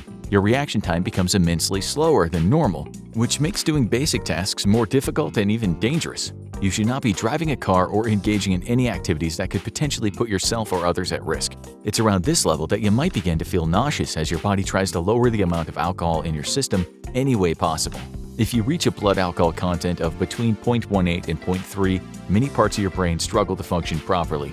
The cerebellum, which is the area responsible for coordination, is especially impacted negatively. This is why when your blood alcohol content reaches these levels, you might have trouble walking. You might even black out or have short-term memory loss due to damage to your hippocampus. Anything over a blood alcohol level of 0.25 means you're in danger of developing alcohol poisoning. Every one of your senses is impaired, and there's a chance you could suffocate or sustain internal injuries. Once you reach levels of 0.35, you're at risk of entering a coma. This is because your breathing and circulation have become compromised due to your nervous system shutting down. It's at this point you could actually die, as critical areas of the brain that control breathing and heart rate stop functioning properly. Again, the time it takes to reach these different levels of intoxication is determined by a person's body, the type and quantity of alcohol they consumed, and how fast they've been drinking. But regardless of all that, if someone has been going hard on the booze for close to an hour, their blood alcohol levels will likely be pretty high. 60 minutes after you drink alcohol. Your body has been working overtime to break down the alcohol in your system. The shot of liquor you had at the beginning of the night has been dealt with. However, your liver still needs another hour to deal with the alcohol in that beer you drank. Luckily, you didn't have a large glass of wine, as the alcohol in that beverage can take up to 3 hours to completely be broken down. If you have been drinking consistently for an hour and you continue to do so, your blood alcohol level is sure to rise. You'll feel the levels of intoxication, and if you aren't careful, you could do serious damage to your body. 3 hours after you drink alcohol. You're home now. You feel exhausted. Your body aches slightly, and all you want to do is go to bed. Unfortunately, as you lie awake staring at the ceiling, you find you're having trouble falling asleep. The room is spinning, which makes you nauseous, and even if you don't throw up, it'll be a restless night. The alcohol in your system interferes with your brain transitioning from being awake to REM sleep. That's when your body does a lot of its repairs, and the brain converts short-term memories to long-term ones. One of the reasons you can't remember everything that happened after a night of drinking is because the alcohol you consumed disrupts the process. REM sleep is also the stage of sleep when you dream, and alcohol has been shown to do some incredibly weird things to your dreams. Consuming alcohol before sleeping has been connected to people having more vivid dreams and even nightmares. It's not clear why this happens, but it likely has to do with damage caused to brain cells or interference between neural pathways. You might have had a fun night out drinking with your friends, but as you toss and turn all night and have strange dreams, you will likely curse your past self for making such bad decisions. The morning after you drink alcohol. You wake up feeling like crap. You definitely overdid it the night before. To be fair, if you had only had a drink or two spaced out over the evening, you'd probably feel completely fine. But you went hard and drank a bit past your limit. Your blood sugar is low and you're dehydrated. These factors put a lot of stress on your brain, causing a killer headache to develop. Another side effect of the imbalances in your body is an increase in anxiety levels. You may have thrown inhibition to the wind the previous night, but now you're questioning every decision you made and hating yourself for overindulging. Even though you didn't black out, you can't remember the entire night. This is not because the alcohol causes you to forget memories, but it impedes your brain's ability to create new memories while you're drunk. As you struggle to remember what happened the night before, your stomach starts to grumble, your eyes open wide. You run to the bathroom and make it just in time. An explosion of diarrhea escapes your body. The alcohol you consumed the previous day has increased acid in your stomach, which has caused your stomach lining to become inflamed. On top of that, your body has been suppressing the production of the antidiuretic hormone for several hours. This has caused more and more liquid to build up in the intestines, which results in bad diarrhea the morning after a night of drinking. Now you have one mission in life: drink lots of water and force yourself to eat something. You need to make sure you replenish any fluids that are either lost from vomiting or diarrhea. On top of that, you need to consume some form of food, preferably something starchy, to soak up any remaining alcohol in your digestive system. The following days, weeks, and months after you drink alcohol. Having an alcoholic drink every now and then will likely have very minimal effects on your body. Even if you have a drink a few times a week, as long as it's in moderation, your body probably won't develop any adverse health conditions. However, having multiple drinks every day or binge drinking on weekends has been linked to several severe health problems. Consuming large amounts of alcohol can greatly increase your risk for certain types of cancers. The most well-known ones are liver and colon cancer.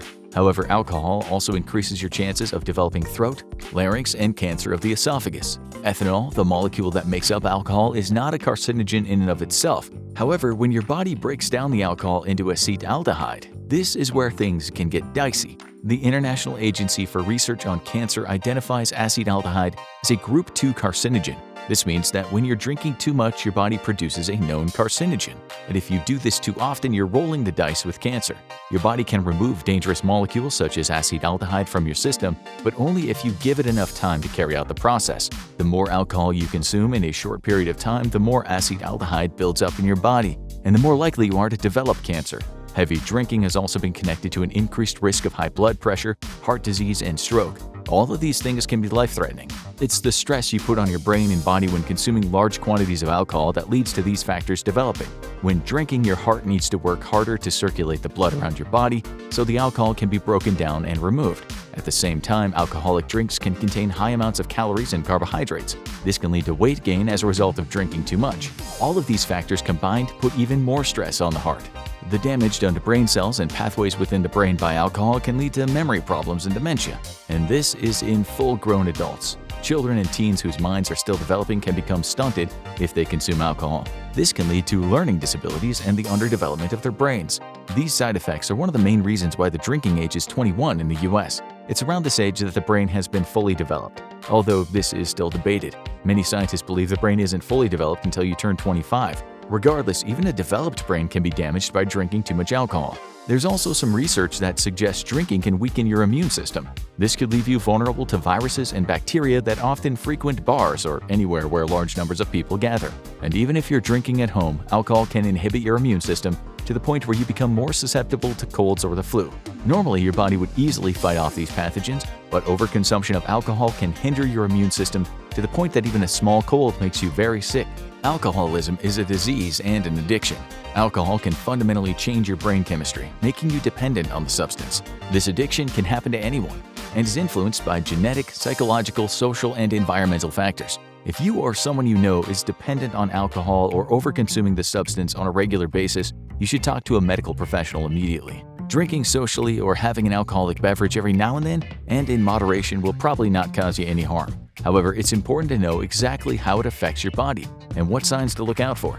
Remember, your body needs time to break down alcohol. This is a slow process, and it's why you should pace yourself and drink a lot of water during a night of drinking. The eternal vape versus cigarettes debate is still raging on. In the red corner, you have cigarettes, the established foul-smelling way to intake your nicotine with years of research behind its effects. In the blue corner, you have the newcomer, vapes, with little research behind their effects and nice-smelling clouds of nicotine to mask their dangerous nature. They've become a crowd favorite. But which alternative is worse for your health? First, let's take a look at smoking. You can smoke lots of things, obviously. Since we here at the Infographics Show don't want to condone anything illegal, let's assume smoking means regular tobacco cigarettes. Tobacco is the common name for plants in the Nicotiana genus, a type of leafy herbaceous plant native to North and South America. The one tobacco subspecies, Nicotiana suaveolens, is found on the east coast of Australia. Tobacco plants are a member of the nightshade family, a group of plants that also includes tomatoes and eggplants. The leaves contain a type of neurotoxin called nicotine, which acts as a natural insecticide and makes the plant unappealing to most plant-eating animals. But as we've seen throughout history with things like magic mushrooms and ghost peppers, a plant being poisonous and tasting unpleasant has never deterred humans from putting it in their mouths. Tobacco leaves have always been incredibly popular among the indigenous people of the Americas, with archaeological evidence suggesting that medicinal, recreational, and spiritual use of the plant dates back over 12,000 years. Even today, tobacco is an important part of religious rites and political agreements for the Native Americans. You've probably seen the native characters in cowboy movies smoking peace pipes before. Well, that's only one ceremonial use of tobacco in Native American culture. It's also given as an offering to the gods or as a gift to tribal leaders, and among the Cree and Ojibwe people, it's a crucial part of their purification rituals performed in a sweat lodge. When Europeans first colonized the New World, tobacco was one of the many discoveries they brought back with them, and it was an instant hit. Like the Native Americans, Europeans took to using it as a stimulant, decongestant, and topical painkiller, but they also started smoking it recreationally. Doctors raved about its effects in medical journals. One Spanish doctor even claimed it could cure 36 different illnesses in 1571. In the 1600s, there was even a popular song by Tobias Hume called "Tobacco is Like Love." But like a lot of things that were used medicinally in the 1600s, tobacco's supposed benefits would later be shown to come with some pretty serious side effects. You're not watching this video from the 1600s, presumably, so we probably don't need to tell you that smoking tobacco is actually really bad for you. So let's go through all the negative health effects of smoking tobacco. First off, while nicotine is a very effective stimulant and a painkiller, it's extremely poisonous if consumed in large enough doses. And considering the leaf of Nicotiana tabacum, the tobacco plant most often used to make cigarettes, contains about 20,000 parts per million of nicotine, it's very possible to feel some of these effects if you smoke enough. On the mild end, nicotine poisoning can cause nausea, lightheadedness, nightmares, uncontrollable hiccuping, and flatulence. On the severe end, it can cause vasoconstriction, the shrinking of blood vessels, heart palpitations, diarrhea, severe anxiety, and even death. That's bad enough on its own, but when you combine that with the fact that nicotine is also highly addictive, you got yourself a potentially lethal cocktail. Even if you decide to quit, you're still not out of the woods. You can still get nicotine poisoning from chewing nicotine gum and topical patches that smokers use to wean themselves off cigarettes. Worse than the nicotine itself is the slew of other chemicals introduced into the cigarette by the curing process. Tobacco has to be dried in the sun before being sold. This decreases the potency of the nicotine and makes it safer to consume. However, that decreased potency is quickly canceled out by the chemicals that are added during the curing process. These chemicals are meant to improve the smoking experience by doing things like helping the tobacco and cigarette wrapper burn at a more even rate and helping the body process the nicotine. But most of these chemicals are also poisonous in their own right. According to the American Lung Association, among the 600 chemicals that make up your average cigarette are ammonia, acetone, methanol, butane, and carbon monoxide. Some of those chemicals might sound familiar, so let's quickly elaborate. Ammonia is one of the chemicals that your body flushes out when you pee.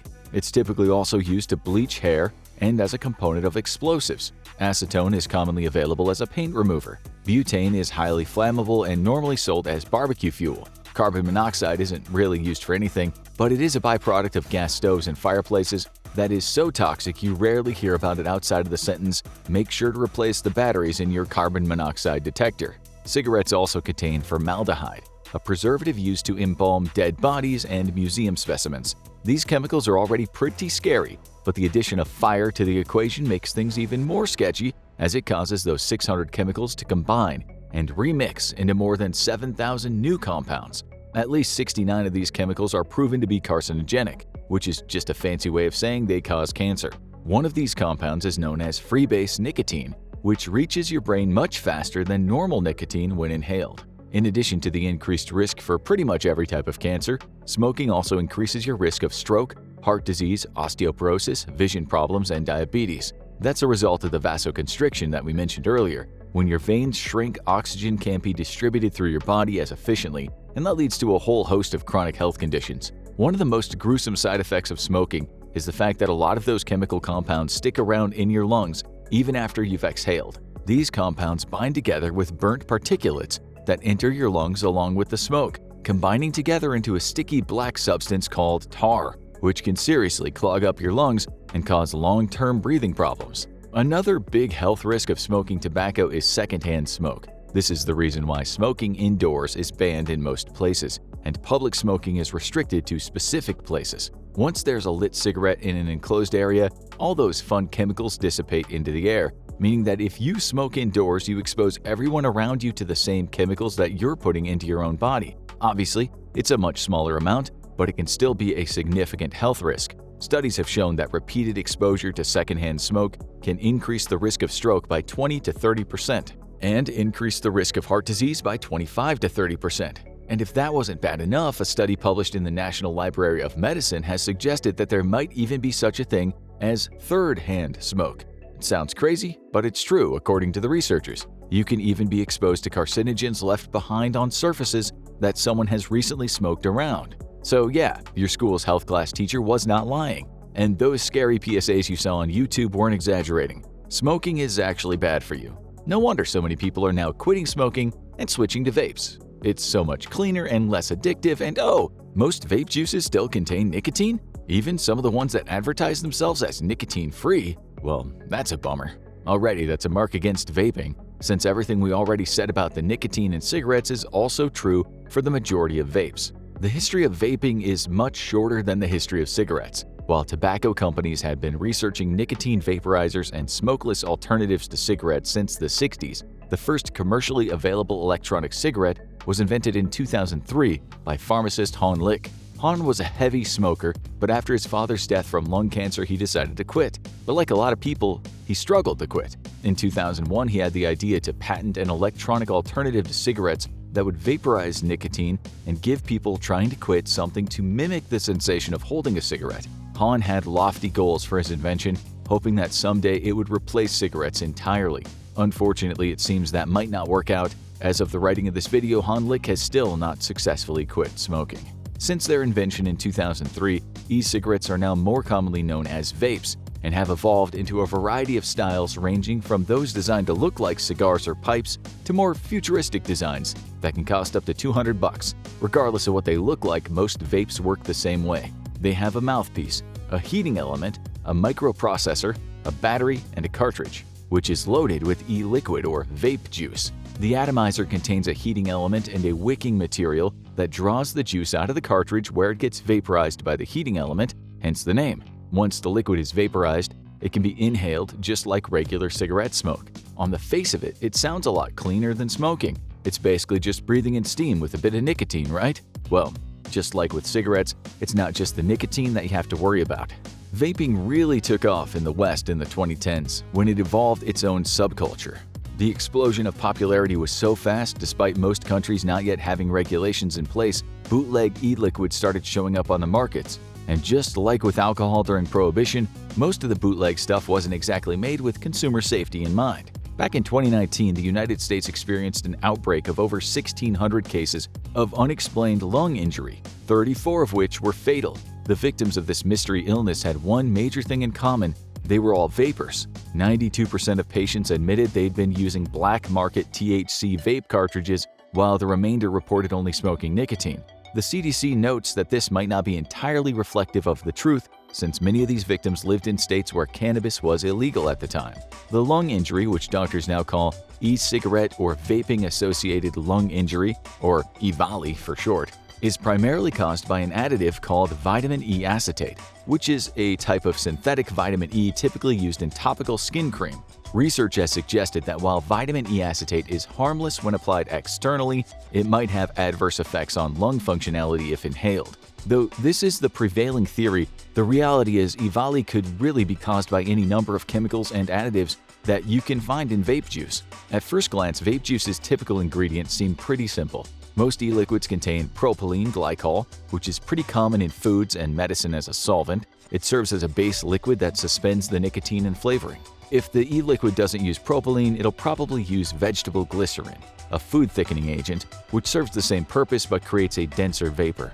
With those as a base, the rest of the ingredients are nicotine and whatever food coloring and flavoring the manufacturers feel like adding. A lot of people would look at those ingredients and not see a problem. The kinds of flavorings and additives in e-liquids are probably also found in most kinds of soda. So what's the issue?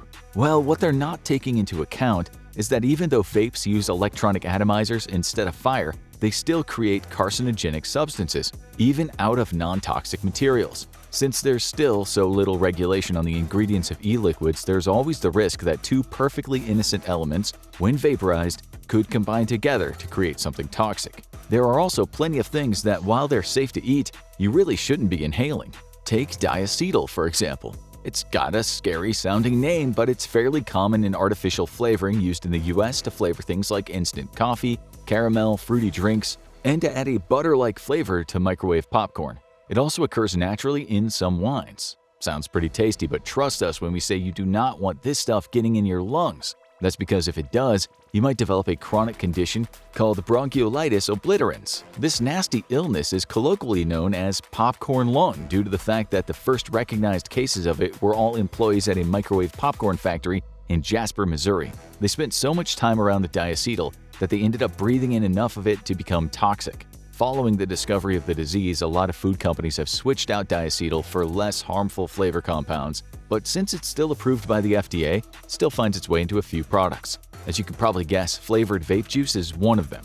A 2016 study published in Environmental Health Perspectives reported that out of 51 e-liquid flavors, 39 contained diacetyl, another chemical, cinnamaldehyde, which as you can probably guess is found naturally in cinnamon, has been shown to impair lung function in a study done by the University of North Carolina. These are just two examples, and given how inconsistent vape liquid production tends to be, that could just be the tip of the iceberg. Overwhelmingly, the advice from medical professionals tends to be that if it's not air, it shouldn't be going in your lungs. This is because it can disrupt movements of the lung cilia. Cilia are the little hair-like structures inside the lungs that move in regular wave patterns. Their job is to push bacteria and other nasties up and out of the lungs so they can be coughed out. Cinnamaldehyde, formaldehyde, and a bunch of other chemicals that end in aldehyde can have a paralytic effect on the lung cilia, which can take weeks to recover from. During that time, your lungs are missing a crucial line of defense against infection. Like we said before, formaldehyde is often added to cigarettes, and the effects of that on lung cilia of regular smokers have been well documented. The fact that other aldehydes, even the ones that are safe to eat, can have the same effect when added to vape liquid and inhaled is a relatively new discovery. Alright, so now we've explained the science behind the effects of both. It's time to answer the question, is vaping really healthier than smoking cigarettes? If you asked, most experts would probably tell you, yes, but only barely. E-liquid contains less nicotine than your average cigarette, and it usually doesn't contain any acetone or butane, but that doesn't automatically make it a healthier alternative. In fact, given that the effects of vaping still aren't fully understood, it is likely that new information could come out sometime in the future that proves it's just as bad for you as cigarettes. What about the commonly heard claim that vaping can help people quit smoking? Unfortunately, despite his hopes that his invention would make smoking obsolete, Honlick's ability to quit himself is pretty typical for a vapor. Most vapors continue to smoke cigarettes even after they start vaping. Emily Banks from the Australian National University Centre for Epidemiology has said that based on her research, there was limited evidence to suggest that vaping can help people quit smoking. As for secondhand smoke, there's not much research currently on whether or not walking through that guy's hot dog scented vape cloud at the bus stop is going to put you at risk for lung disease, but a lot of people have theorized that we ought to err on the safe side and restrict vaping in public the same way we restrict smoking. Ultimately, e-cigarettes are still such a new technology, it's impossible to know the full extent to which they can be harmful to your health. The fact of the matter is, there's probably no fully safe way to consume nicotine on a regular basis. When it comes to the question of which one is the least bad, the World Health Organization's website probably sums it up best. Both tobacco products and e-cigarettes pose risk to health. The safest approach is to use neither. Heroin was first manufactured in 1898 by the Bayer Pharmaceutical Company of Germany and marketed as a treatment for tuberculosis, as well as a remedy for morphine addiction. Made from the resin of poppy flowers, other chemicals are added and it's then filtered and refined to become the street drug known as heroin. The average cost of a single dose of 0.1 grams of heroin is approximately $15 to $20 in the US, costing between $150 and $200 per day for an addict to support their habit. In this episode of the Infographics Show, we'll be exploring just how bad the drug is as we find out, what does heroin do to your body? Before we answer that question, let's first look at how the drug is taken and how many heroin users exist in the US. Heroin is an opioid derivative, and an estimated 13.5 million people in the world take opioids, of which 9.2 million are heroin users. According to the National Drug Survey on Drug Use and Health in 2016, about 948,000 Americans reported using heroin in that year, with the greatest increases being in young adults aged 18 to 25. The number of people using heroin for the first time in 2016 was 170,000, which is nearly double the number of people from 10 years previous. British newspaper The Guardian reported that in 2017, according to a study based on a survey of almost 80,000 people, heroin use among American adults has increased almost five-fold in the last decade. Researchers found that just after the year 2000, 0.33% of adults reported having used heroin at some point in their life. 10 years later, it had risen to 1.6%, which equates to about 3.8 million Americans. There are more people in the US using heroin. There are more people that meet criteria for heroin addiction. And we are seeing increases in all different social strata, in different age groups, in both sexes, said Sylvia Martins, lead author of the research from Columbia University Mailman School of Public Health. And these figures may even be low, as it's likely that many heroin users simply don't take part in health surveys. When we think of heroin, we think needles, but heroin can be smoked, which is known as chasing the dragon, and depending on the purity of the drug and the preference of the user, it can also be snorted. If injected, heroin can be administered into a vein or muscle. Heroin addicts tend to inject the drug into a vein as the effects take hold faster. Shortly after taking heroin, users report that they can feel a rush of euphoria, dry mouth, and a warm flushing of the skin. There is relief from pain and anxiety. Arms and legs often feel unnaturally heavy. The body temperature increases, the mouth becomes parched, and people often feel nauseous and vomit. The heart rate slows or is irregular. Breathing will also slow down and a person goes into a dreamlike state, falling in and out of consciousness. All of these effects relate to taking a small amount of heroin. Depending on the tolerance level of the user, an addict will have a much higher tolerance and need more of the drug to feel the same effect. But effects on your body can ultimately be what leads to a deadly overdose. If too much heroin is taken, it can cause a person's brain to not receive enough blood, and the respiratory system can go from slow breathing to complete shutdown.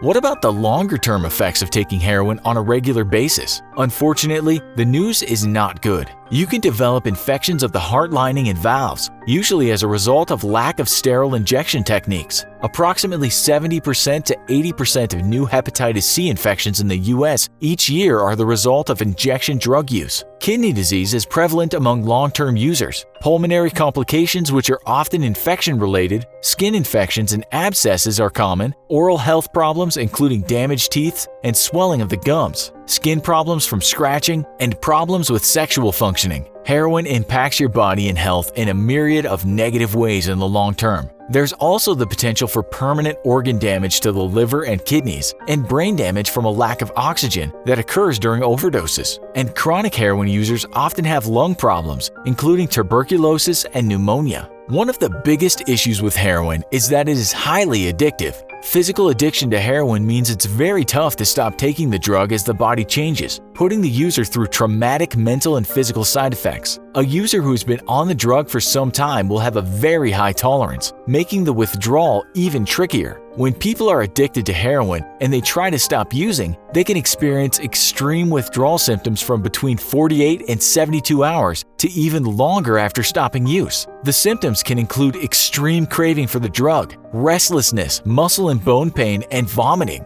It takes many adults several attempts to get off the drug, and many never do. Addiction recovery rates for popular 12-step groups such as Alcoholics Anonymous or AA may be as low as 5 to 10% according to Dr. Lance Dodds, the author of The Sober Truth, Debunking the Bad Science Behind 12-Step Programs and the Rehab Industry. So other than going cold turkey, which means to stop and withdraw suddenly and completely from the drug, often without support or checking into a rehab clinic, what other ways are there? In recent years, there's been a lot of research into alternative methods. We found an interesting article in the British newspaper The Guardian about a chap named Jay. Jay was smoking cigarettes and marijuana at the age of 12, snorting cocaine by 16, and by the time he turned 18, he was onto heroin and crack cocaine. Amazingly, he still went through university and managed to land a job as a banker in the City of London. But it didn't last long, with Jay's marriage, health, and life in general breaking down as he continued to take drugs. By that point, Jay was mostly taking heroin, following an unrelated stomach operation that left him addicted to painkillers before he got back onto heroin after the doctor stopped the prescription. Jay took the rehab route and checked into a $13,000 a week center in Thailand in 2016. He was clean for a while, but like many addicts, Jay relapsed. Then a friend told him about ibogaine, a drug from an obscure African plant that Jay's friend said would enable him to come off heroin without the lengthy, painful withdrawal and stay off. His friend said the drug would help Jay understand where his addictive behavior was coming from. It would invoke a spiritual experience, as if speaking to God. After a lot of online research and speaking to different doctors overseas, Jay eventually flew to South Africa to try the treatment. One Monday morning, he took a test dose of ibogaine. He swallowed a small capsule with a glass of water. An hour later, Jay felt like his withdrawals had disappeared. The next 12 to 18 hours were a blur, though he remembered one vivid dream. I could see a lady, almost like Mother Mary, shaking a finger at me. She was offering to take me to wherever she was going, and I was saying no, no, no. Jay flew back home, and in the 10 months since, he hasn't had a single relapse. He explained to the Guardian newspaper that he had developed a new sense of confidence, has a new job and girlfriend, and finally feels like a functioning member of society. With all the pain and uncertainty that surrounds heroin withdrawal, ibogaine sounds like a miracle cure. But there's a catch. At this stage, ibogaine is illegal in the US, France, Sweden, Denmark, Belgium, Poland, Croatia, and Switzerland, and is strongly restricted in the UK under the 2016 Psychoactive Substances Act. And Jay also experienced some possible side effects. Once he was back in England, he was rushed into the hospital and diagnosed with a congenital heart problem, something he said could have been exacerbated by taking ibogaine. In September last year, at an ibogaine conference in Vienna, 20 experts, including medical professionals, providers, or activists, gathered to increase awareness of the drug and to encourage more research in Europe. Whatever the answer, it's clear that heroin and other opioids are a big problem, and the epidemic is growing. In the US alone, deaths from opioids have been rising sharply for years, and drug overdoses already kill more Americans under the age of 50 than anything else. And nearly 500,000 people across America could die from opioids over the next decade. Today, we're diving headfirst into a topic that's often shrouded in mystery and controversy: the effects of ecstasy, also known as MDMA, on the body. To navigate this complex subject, we'll be following the story of Alex, a college student with a keen interest in music and festival culture. Alex, like many of his peers, finds himself curious about the rave scene's infamous association with ecstasy. He's heard about the euphoric highs and the communal bonding it purportedly offers, sparking his interest in trying it for the first time at an upcoming music festival. Alex is a biology major, so he's approaching this journey with a scientific curiosity. He's read about MDMA in his classes, learning about its classification and some basic effects. But he's aware that academic knowledge doesn't always translate to real-world experiences. As the festival approaches, Alex finds himself at a crossroads, weighing his scientific curiosity against the potential risks. This dichotomy forms the basis of our exploration today, understanding what happens to the body under the influence of ecstasy, not just from a textbook standpoint, but through the lens of real-life decisions and experiences. From the initial surge of euphoria to the potential long-term impacts, let's follow Alex's journey, providing a comprehensive view of ecstasy's effects. It's important to note that this video is for educational purposes only and does not endorse drug use. Our goal is to inform and provide insights into the physiological and psychological effects of MDMA, contributing to a more informed and health-conscious audience. So here's Alex at the festival as he takes his first dose of ecstasy. He's soon swept up in a wave of euphoria. It's like a switch has been flipped in his brain, turning up the colors and sounds of the world around him. His heightened sense of joy and increased sensory perception is due to the flood of serotonin that MDMA releases in the brain. Studies explain that MDMA causes a significant increase in serotonin, a neurotransmitter associated with feelings of happiness and well-being. For Alex, the music seems richer, the neon lights brighter, and the beat drops more intense. The whole atmosphere of the festival is more vibrant and alive. But ecstasy doesn't just amplify Alex's mood and senses. It also affects his social interactions. He feels an overwhelming sense of connection and empathy toward those around him, a common experience reported by MDMA users. Research in this area highlights MDMA's ability to break down social barriers, increase emotional warmth, and deepen the sense of connection with others. Alex finds himself more open, talkative, and emotionally available, feeling a bond with the festival crowd he's never felt before. However, it's important to remember that these intense feelings, though profound, are chemically induced and temporary. We must emphasize that while MDMA can create a feeling of euphoria and connectedness, it also alters the natural chemistry of your brain, which can have both short-term and long-term effects. This is something Alex and anyone considering using ecstasy should keep in mind. MDMA's impact on mood and perception is significant, but it comes with its own set of risks and consequences, which we'll keep exploring in Alex's journey. As Alex's night at the festival continues, he begins to notice an extraordinary surge in his energy and stamina. This is a typical response to MDMA, known for its stimulant properties. Alex finds himself dancing with seemingly endless energy. Multiple studies explain how MDMA increases adrenaline levels, which in turn boosts energy and reduces the sensation of fatigue. For Alex, it feels like he can dance for hours without getting tired, a stark contrast to his usual energy levels. However, his heightened energy and stamina come at a cost. MDMA's stimulant effects are not just about increased physical energy, they also put a strain on Alex's body, particularly his cardiovascular system. As he dances, his heart rate is higher than usual, a common effect of stimulants like MDMA. Research highlights this as a typical response, noting that increased heart rate and blood pressure are common physiological reactions to MDMA. This points to the hidden toll that substances like Ecstasy can take, even when they make you feel invincible. As the festival goes on, Alex's perception of his physical limits becomes skewed. He feels like he can push his body much harder than he could under normal circumstances. This disconnect between his perceived and actual physical limits is a crucial aspect of MDMA's effects. It's a dangerous illusion, as the body's warning signs of fatigue and overheating are masked by the drug's stimulant properties. This is particularly risky in a festival setting, where prolonged dancing and crowded conditions can exacerbate the physical effects of MDMA. Alex's experience with increased energy and stamina while on MDMA is a double-edged sword. It allows him an exhilarating experience of seemingly boundless energy and endurance, but it also blinds him to the potential physical strain he's putting on his body. This is a vivid example of how MDMA can alter one's physical experiences and perceptions, underscoring the importance of being aware of the drug's potent effects on the body. As we continue to follow Alex's journey, we'll delve deeper into the more immediate and potentially dangerous physical reactions to MDMA. As the night progresses at the festival, Alex starts to feel an intense heat overwhelming him, a condition known as hyperthermia. This is not just the result of his vigorous dancing or the packed crowd. It's a direct consequence of how MDMA interferes with the body's ability to regulate temperature. Studies point out that MDMA can disrupt the thermoregulatory mechanisms, leading to a dangerous rise in body temperature. For Alex, this means that even though he feels like he's just getting warmed up, his body is actually overheating, a state that can have serious health implications if not properly addressed. Amidst the festival's euphoria, Alex's condition highlights a critical risk associated with MDMA use. As he dances non-stop, the combination of the drug's effects and the physical exertion puts him at a higher risk of heat stroke.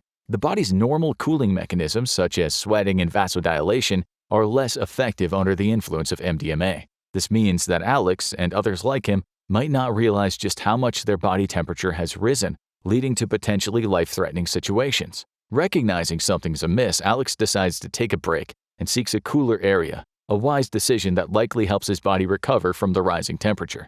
This is an important reminder of the necessity of taking regular breaks and staying hydrated, especially in a high-energy, crowded environment like a music festival, even if you haven't taken MDMA. Alex's experience with hyperthermia serves as a crucial lesson on the importance of listening to your body and being aware of the environment you're in, especially when using substances like MDMA. Let's continue to follow Alex's story to see how MDMA affects bodily function.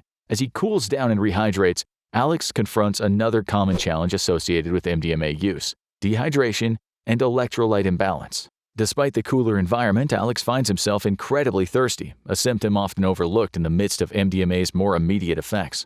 Research explains that MDMA can significantly increase the risk of dehydration and electrolyte imbalance, particularly in settings like music festivals, where dancing and high temperatures compound the issue.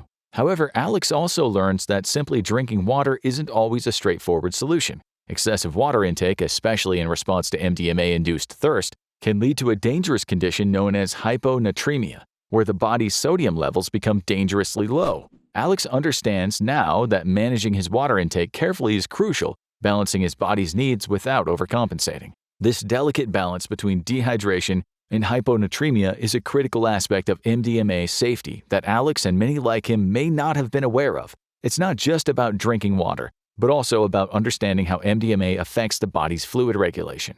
As the festival night wears on, Alex begins to notice an increase in his heart rate and a rise in his blood pressure, common physiological responses to MDMA. These symptoms are not just due to the lively atmosphere and his physical activity, but are direct effects of the drug. Because MDMA acts as a stimulant, much like caffeine or amphetamines, it creates a cardiovascular response such as increased heart rate and blood pressure. For Alex, this revelation is a bit alarming. He's always considered himself healthy and hasn't anticipated this kind of stress on his heart. This happened because MDMA stimulates the release of norepinephrine, a neurotransmitter that plays a key role in the fight-or-flight response, thus increasing his heart rate and blood pressure. Studies explain how this can put a significant strain on the cardiovascular system, especially in a high-energy setting like a music festival. Alex's concern grows as he remembers a biology class where he learned about the long-term effects of repeated stimulant use on the heart. Prolonged or frequent use of drugs like MDMA can lead to more permanent changes in cardiovascular function.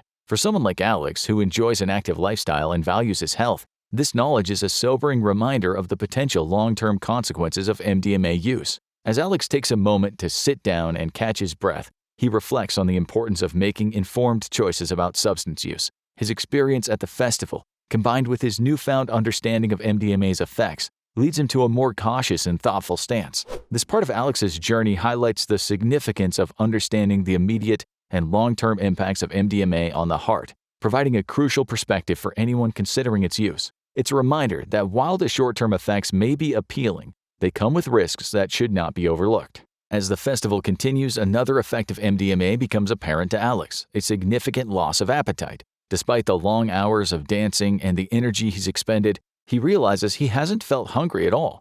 This suppression of appetite is a well-documented effect of MDMA. When MDMA, like other stimulants, activates the body's fight-or-flight response, it diverts energy away from non-essential functions like digestion. For Alex, this explains why, even after hours of physical activity, he does not feel the need to eat. However, Alex also understands the importance of nourishment, especially during a physically demanding event like a music festival. He recalls reading about the risks associated with not eating properly when using substances like MDMA. Research notes that neglecting to eat can exacerbate the physical strain caused by MDMA, potentially leading to weakness and fatigue once the drug's effects wear off. Deciding to be proactive, Alex makes an effort to eat, choosing light and easy-to-digest foods. While he still doesn't feel particularly hungry, he recognizes his body needs fuel to function properly. This action is in line with advice from nutritional experts, who recommend small nutrient-dense snacks in such situations to provide energy and help stabilize blood sugar levels. For Alex, this is a practical application of his understanding of MDMA's effects,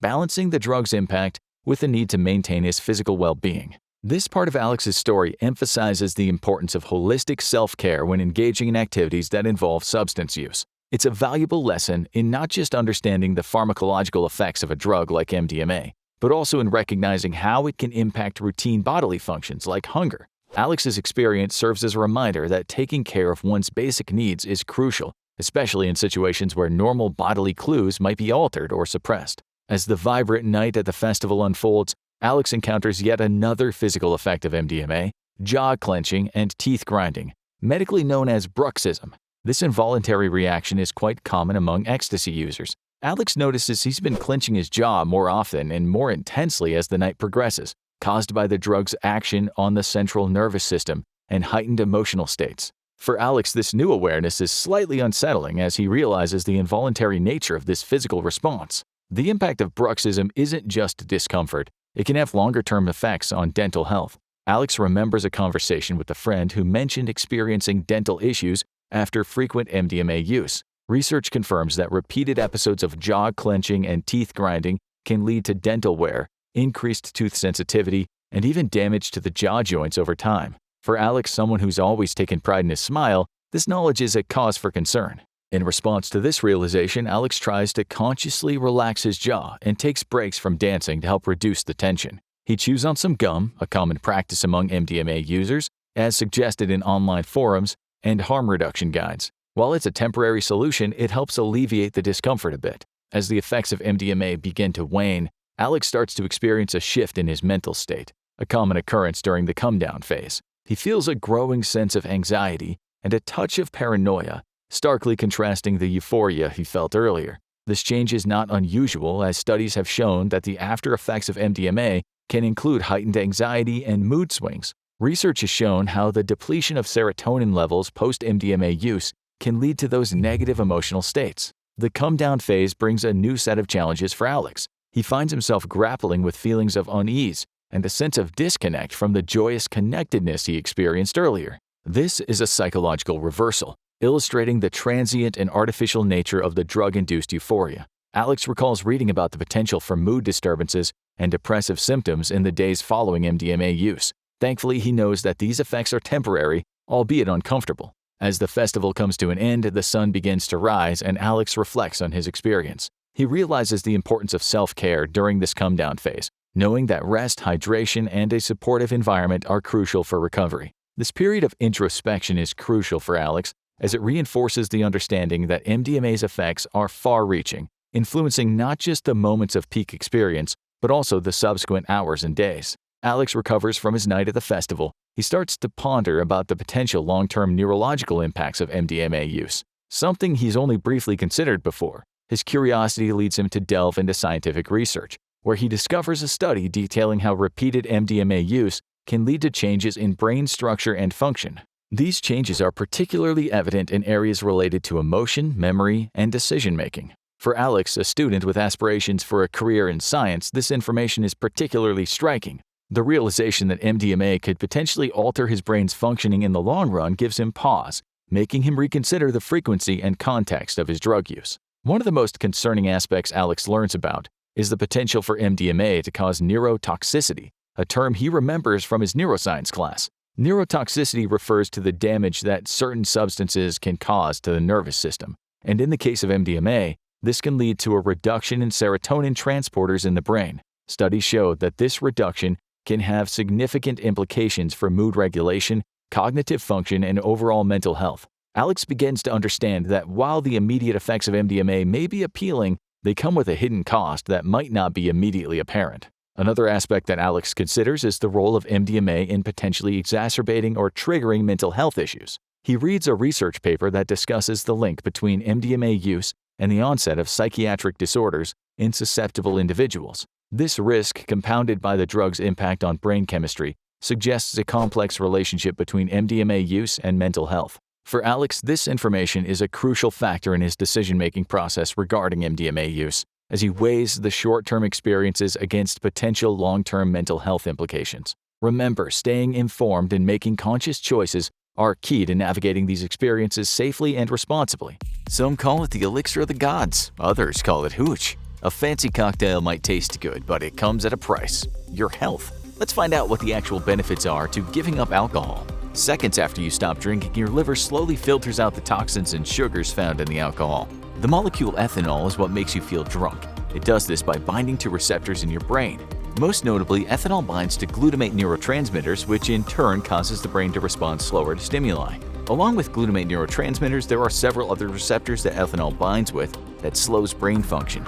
The result of these inhibited receptors is what we call drunkenness. The reversal of this process can take a while, and the hangover that ensues after a heavy night of drinking is a mix of your body trying to get rid of the ethanol and other harmful molecules, along with dehydration. Unfortunately, if enough ethanol builds up in your system, it can kill you. After about an hour, your body has filtered your blood several times and metabolized the drinks you've had. The time it takes your body to break down the alcohol directly correlates to the amount consumed. About an hour after you stop drinking, your body starts to feel tired due to the high amount of energy it uses to remove the alcohol from your blood. And since it takes about 6 hours for your body to completely break down all the ethanol in your system and bring the sugar, water, and other nutrient levels back to normal, the lingering effects of drunkenness will persist. After you've had your last sip of alcohol, your body needs to rest more than usual to recover from your attempts to poison it. Unfortunately, until you get past this stage, it's difficult to have a good night's sleep. In fact, research suggests that alcohol actually increases alpha wave patterns in your brain, which are only supposed to be present while you're awake. This implies that alcohol tricks the brain into thinking the body is awake when it's really trying to sleep. But there is good news. If you manage to not drink for 6 to 12 hours, your body physically starts to change for the better. For one thing, alcohol has been shown to weaken your immune system. This might leave you susceptible to viruses and bacteria that are present at bars and parties. About 24 hours after you stop drinking, however, your immune system returns to normal. This is the first of many changes that will occur from sobriety. If you're a heavy drinker or an alcoholic, another much more noticeable change to your body will occur around 24 hours after you stop drinking. This is when withdrawal really starts to kick in. Your body may still crave the chemical changes that occur when you drink, and therefore you would start to develop symptoms such as the shakes, cold sweats, increased pulse, nausea, and anxiety. These will eventually pass, but the amount of time these withdrawals last is based on each person and how much alcohol they usually consume on a daily basis. Congratulations! If you make it to 3 to 5 days without drinking, the real benefits of sobriety start to kick in. You may find that your blood pressure begins to drop, and you will overall feel less stressed. Doctors often recommend that people with high blood pressure reduce the amount of alcohol they consume, So even if this is not your goal, less than a week after you stop drinking, your body will be grateful for that much-needed break. You also might notice your appetite begins to decrease about a week after you stop consuming alcohol. This is one of the reasons that people tend to lose weight when they quit drinking. The other reason is that on average, each drink you're consuming contains a couple hundred calories. And since the sugars in alcohol don't break down in your body very well, much of it gets stored as fat. If you can give up drinking for an entire week, you may also find your skin looks and feels better. This is because your body is now more hydrated. Not only does alcohol make you pee more often, but it also decreases your antidiuretic hormone levels, which plays a role in allowing your body to reabsorb water. Somewhere around the 7-day mark after you stop drinking, these hormone levels are back to normal and your body is retaining more water. This is good not only for your skin, but for your body overall. Again, it's important to remember that the time between when you stop drinking and start seeing these benefits will vary depending on the person and how much alcohol they previously consumed. A couple of weeks without alcohol, and you might find your cognitive abilities start to improve. This is because the brain, like many parts of your body, is resilient. The damage done to your neural pathway by the ethanol can be reversed. You will never regain memories from when you blacked out while drinking or recover thoughts that were obliterated from overconsumption of alcohol, but many of your neural connections will heal themselves over the coming weeks and months. You'll see even bigger benefits if you quit for more than 1 or 2 weeks. Without the pressure of filtering alcohol, your kidneys will begin to repair themselves. Like the liver, the kidneys filter out toxins. They're not quite as affected by alcohol as the liver is, but overconsumption can definitely cause damage over time. After a couple of weeks of no drinking, the kidneys will heal enough to maintain proper fluid levels, waste excretion, and hormone balances. If enough damage is caused to the kidneys from excessive drinking, you will feel much better once they're healed. The organ that takes the brunt of the damage when you drink is the liver. It's a vital structure, and without it, you can't survive. So about 3 weeks to a month after you completely stop drinking, your liver will begin to thank you. It's around then that the tissue will start to regenerate fully and the liver will repair itself. Without having to worry about alcohol, the liver can focus on breaking down other toxins that are produced by the body, which overall will make you feel healthier. The regeneration of damaged tissue takes time, but it happens much quicker when you stop drinking. A month or 2 after your last sip of alcohol, your liver will begin working at full power again. Just reducing the amount of alcohol you consume on a weekly basis can be beneficial for your liver. But if you really want to thank this vital organ for all it's done to keep you alive, there is nothing better than giving it a rest from breaking down alcohol. And if liver regeneration wasn't a big enough benefit, there's another major change that will occur to your body after not drinking for around a month or 2. I'm sure you've heard that a glass of wine a day can improve the health of your heart. Well, too much drinking can also damage your heart and increase your chances of having a heart attack or a stroke. Around 2 months after you stop drinking, your heart will have repaired most of the damage caused by overconsumption of alcohol. However, the best thing you can do to increase heart strength is to exercise. By reducing or completely stopping your alcohol consumption and exercising more, your heart can become stronger and healthier. Even though this next change doesn't directly impact your body, something amazing happens when you stop drinking for a few months. Your bank account suddenly starts looking healthier too. Having more money could lead to less stress in your life, which would definitely be beneficial to your health. Research has shown that people who drink socially end up spending between $500 to $1,200 on alcohol annually. But if you live in a more expensive city and enjoy going out for drinks frequently, these numbers can be much higher. People who stop drinking have noticed that the money they saved was enough for a down payment on a car or to take the vacation they've always wanted to go on. These are clearly positive impacts on your life that may result in less stress and increased happiness. Interestingly, stress has a very similar effect on the body as alcohol does. It can increase blood pressure, cause heart problems, negatively affect your skin, and cause depression. Months after you stop drinking, your body might feel 100 times better due to a combination of less stress and allowing your organs to repair themselves. One of the most surprising changes to your body after you stop drinking happens without you feeling anything. The U.S. Department of Health and Human Services has found that alcohol can be a carcinogen. This means that there's a chance the substance can cause cancer. The research suggests that people who consume large amounts of alcohol are at a higher risk for certain types of cancer, which makes sense when you think about it. Since your body technically sees alcohol as a toxin and your liver is responsible for removing that toxin, it's no surprise that people who are heavy drinkers have a high risk of developing liver cancer. Some research also suggests that alcohol can cause an increase of cancer in the esophagus as well. More research needs to be done, but there does seem to be a correlation between heavy alcohol consumption and increased risk of cancer.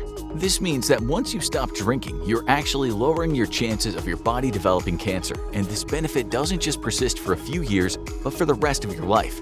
Just to be clear, most doctors and scientists agree that occasionally drinking alcohol poses very minimal health risks. In fact, consuming alcohol in moderation might have some health benefits. However, health problems arise when overconsumption occurs. But to be fair, this is true with almost anything you put into your body. When you stop drinking, your body goes through several changes over time.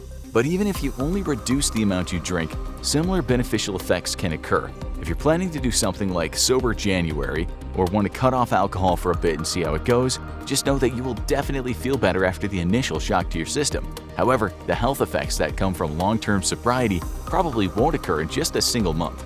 If you want to drink from time to time, that's okay. You can still receive some of the benefits mentioned in this video just by limiting your alcohol consumption to 1 drink or less a day.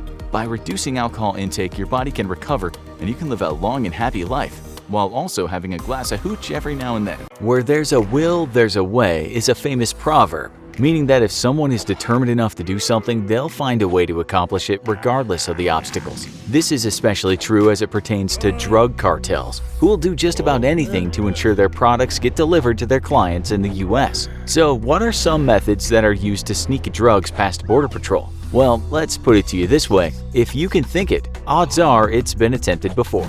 The US-Mexican border has been increasing its security lately with the deployment of active duty troops, which reflect the budding militarization of the area. States that border with Mexico include California, Arizona, New Mexico, and Texas. As of 2018, 2,000 National Guard personnel guard this line, with roughly half of them in Texas and the other half spread out throughout California, Arizona, and New Mexico. With so much protection, it can be difficult to envision cartels delivering drugs into the country successfully. So how on earth did they do it? Before we delve into all the creative methods that have been used to smuggle drugs, we thought we'd first examine some research to look at why drugs are a problem and the extent of its severity to better understand what we're dealing with. A 2015 report from the U.S. Drug Enforcement Administration explained that drug overdoses are responsible for more deaths in the U.S. than car accidents or gunshots. Some deaths were due to prescription drugs, others by cocaine, and many from the use of heroin. In terms of opioid overdose, Ohio ranks supreme with the highest death toll in the U.S.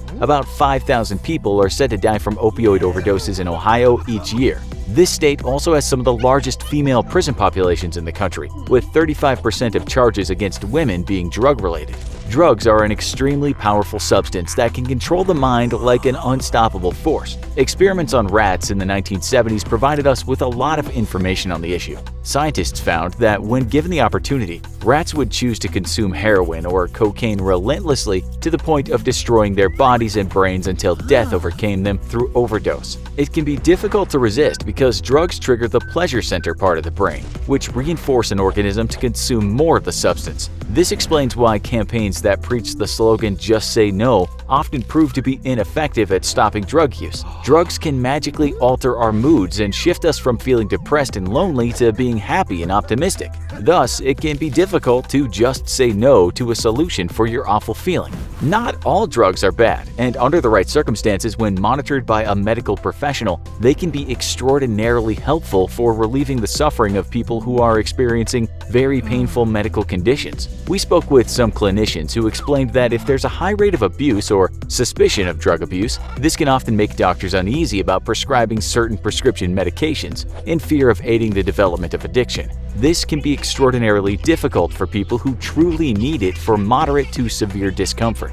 Drugs in the wrong hands may also lead to seizures and higher rates of crime. According to a ForeverRecovery.com, a national survey shows that more than 32% of state prisoners and 26% of federal prisoners were using drugs when they committed their crimes. Does this imply that drugs directly cause people to commit crimes? Of course not. But it may suggest there exists a correlational relationship between the two. It's not surprising that mind-altering substances can pose as an influential factor on the thought processes that lead to certain behavioral outcomes, such as with acts of criminality. For instance, if a drug makes you feel invulnerable, you may then believe that you can get away with anything. If you take a hallucinogen, on the other hand, you may experience hallucinations or delusions that cause you to lose your sense of reality, such as having voices in your head telling you what to do. So now you might be wondering what types of drugs are smuggled into the US. For this, we examined the statistics of most commonly trafficked drugs into the US, as well as the percentages of offenses per drug.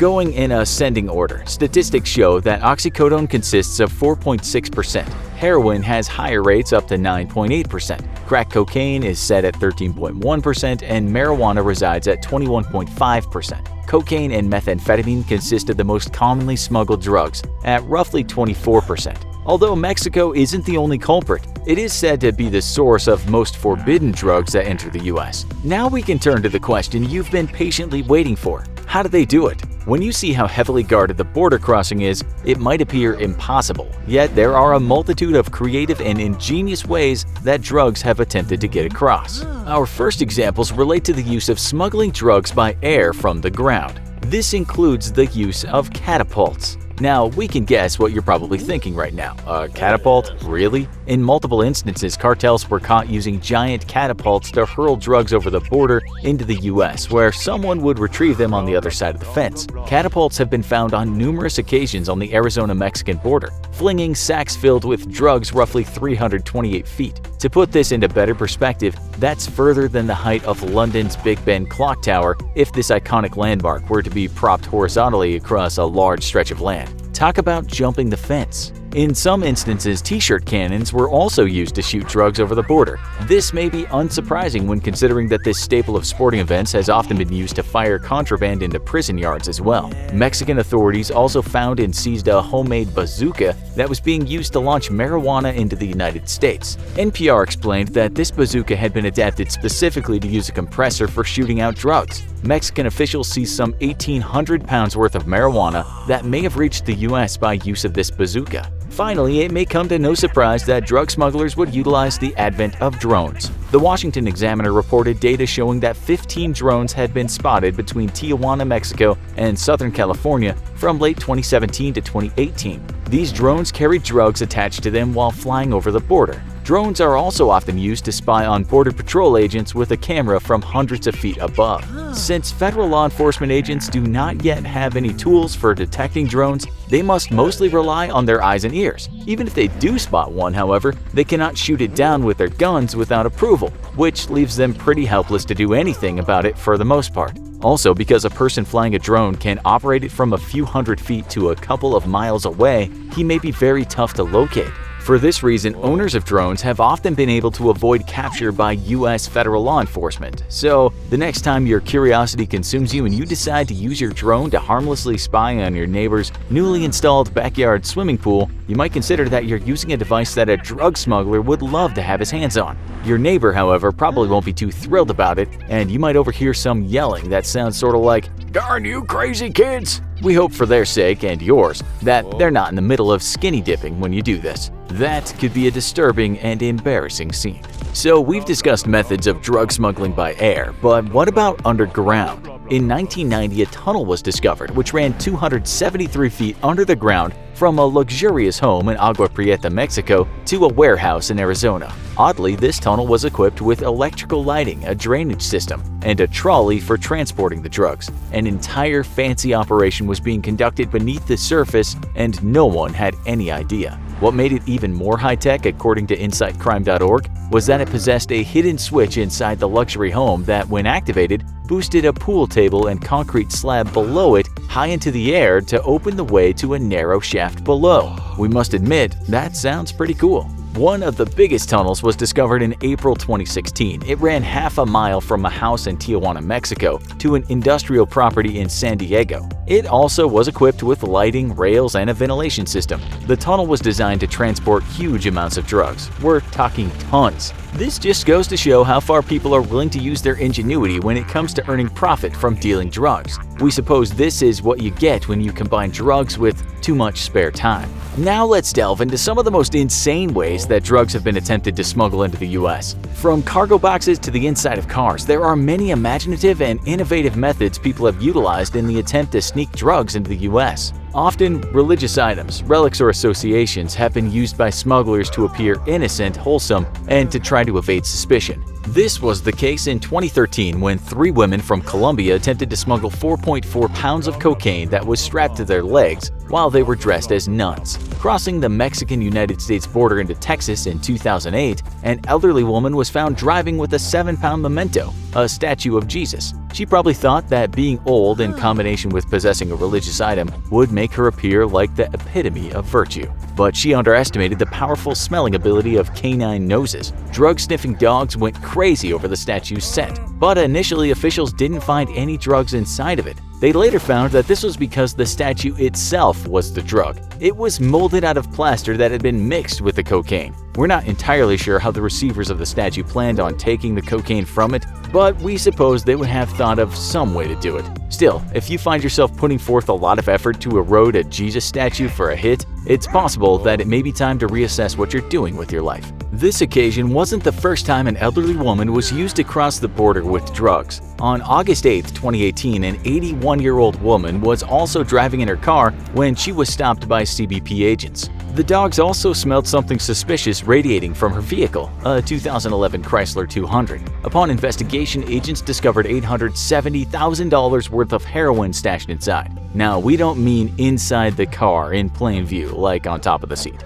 We mean literally inside the car, stuffed in its rocker panels. In case you don't know a lot about the internal structure of a car, the rocker panel is located along the sides of the vehicle between the front and rear wheel, basically below the doors. You lift your feet over this each time you climb in and out of your car. A lot of people probably don't normally consider using this part of their car to hide things, so that's pretty creative. In October of the same year, 9 people were arrested when conspiring to sneak meth into Hawaii. The drugs were disguised as decorative artifacts, such as Aztec calendars and statues. Simple souvenirs? We think not. One of the wildest attempts to sneak across the border occurred on October 30th, 2012, when a makeshift ramp was created to scale the 14-foot-tall border fence. A Jeep, presumably containing marijuana, attempted to drive over this ramp into the United States from Mexico. The perpetrator's plot was foiled, however, when the Jeep got stuck at the top of the fence. It started teetering, which made the 2 intruders panic and flee back to Mexico. It's comical to imagine the reactions on the faces of the officials when they first arrived at the scene.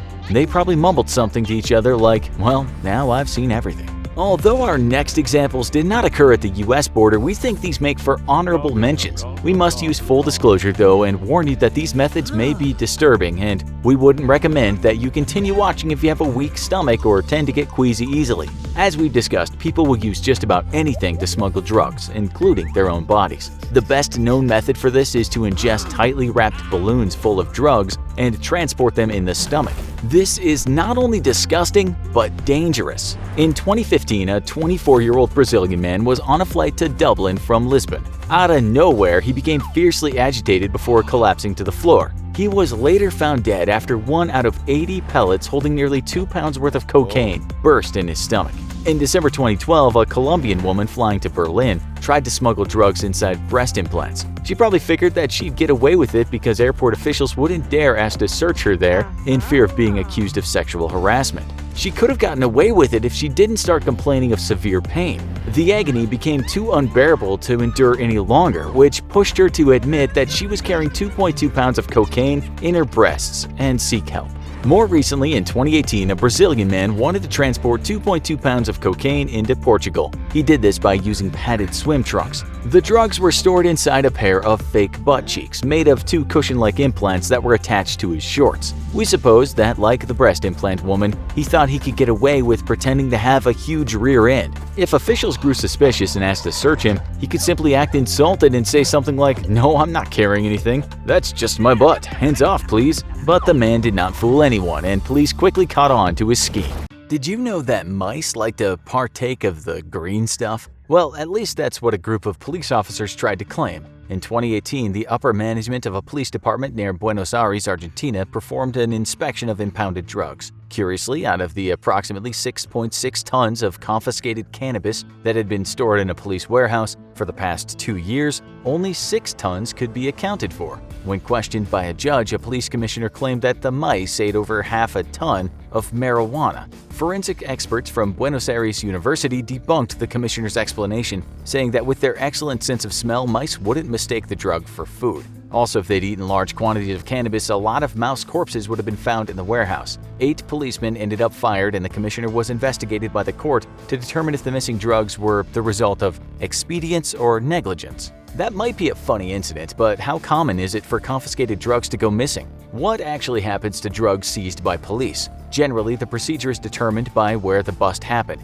Each country, and in many cases each jurisdiction or law enforcement agency within countries, have their own set of rules, regulations, and processes for confiscating drugs. In general, in the US, during a raid, arrest, or any situation where the police seizes narcotics, they immediately start a chain of custody for their items. Law enforcement must manage contraband while it's in their possession. They have to be able to show in court that the drugs have not been swapped, altered, or tampered with prior to testing. After the narcotics are seized, the confiscating officers take them to police station's property room. The officers then package the drugs in clear plastic bags along with case information, such as the seizing officer name, ID numbers, date, time, and case number. Any information is usually written in permanent ink. Then the plastic bags are heat sealed and tamper evidence tape is put over the seal. The officers initial and date the tape, so if someone was able to get the tape off without tearing it, it would be impossible for them to put it back on in a way that lines up with the other writing on the tape.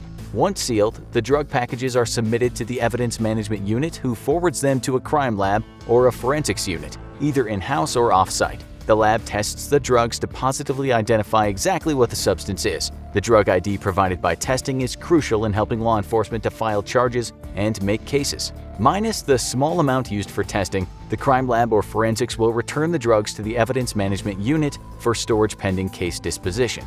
Now, if the case goes to trial, the prosecutor may request that the arresting officer bring the drugs to court. In this situation, evidence management would check the drugs out of the property storage room to the officer. They would then take them to court and return them to the property room after the hearing or portion of that trial they were needed for. Once the case completes, the time for an appeal passes and the evidence is no longer needed, the drugs are reclassified in the system as slated for destruction. Most jurisdictions hold drugs for the duration of the trial. On average, for a non-serious offense, the drugs might end up being held less than 3 years. For a large bust with a long trial with many defendants, seized narcotics could be held for 7 to 8 years. Sometimes police use the drugs slated for destruction for undercover operations and training, both canine and field test training for employees who may not come into contact with drugs often, but should be familiar with narcotics, such as probation, parole officers, and confidential informants. Most jurisdictions conduct biannual evidence destructions, or when the amount of contraband slated for destruction reaches a predetermined threshold, eradication is carried out. A common exception to storing all the seized narcotics of a case is live marijuana plant seizures, especially from commercial outdoor gardens. Law enforcement will collect representative samples for court. Then they'll use a backhoe or other gardening equipment to dig a deep hole and mass bury the other cannabis plants. Deprived of oxygen, the plants will quickly rot and die.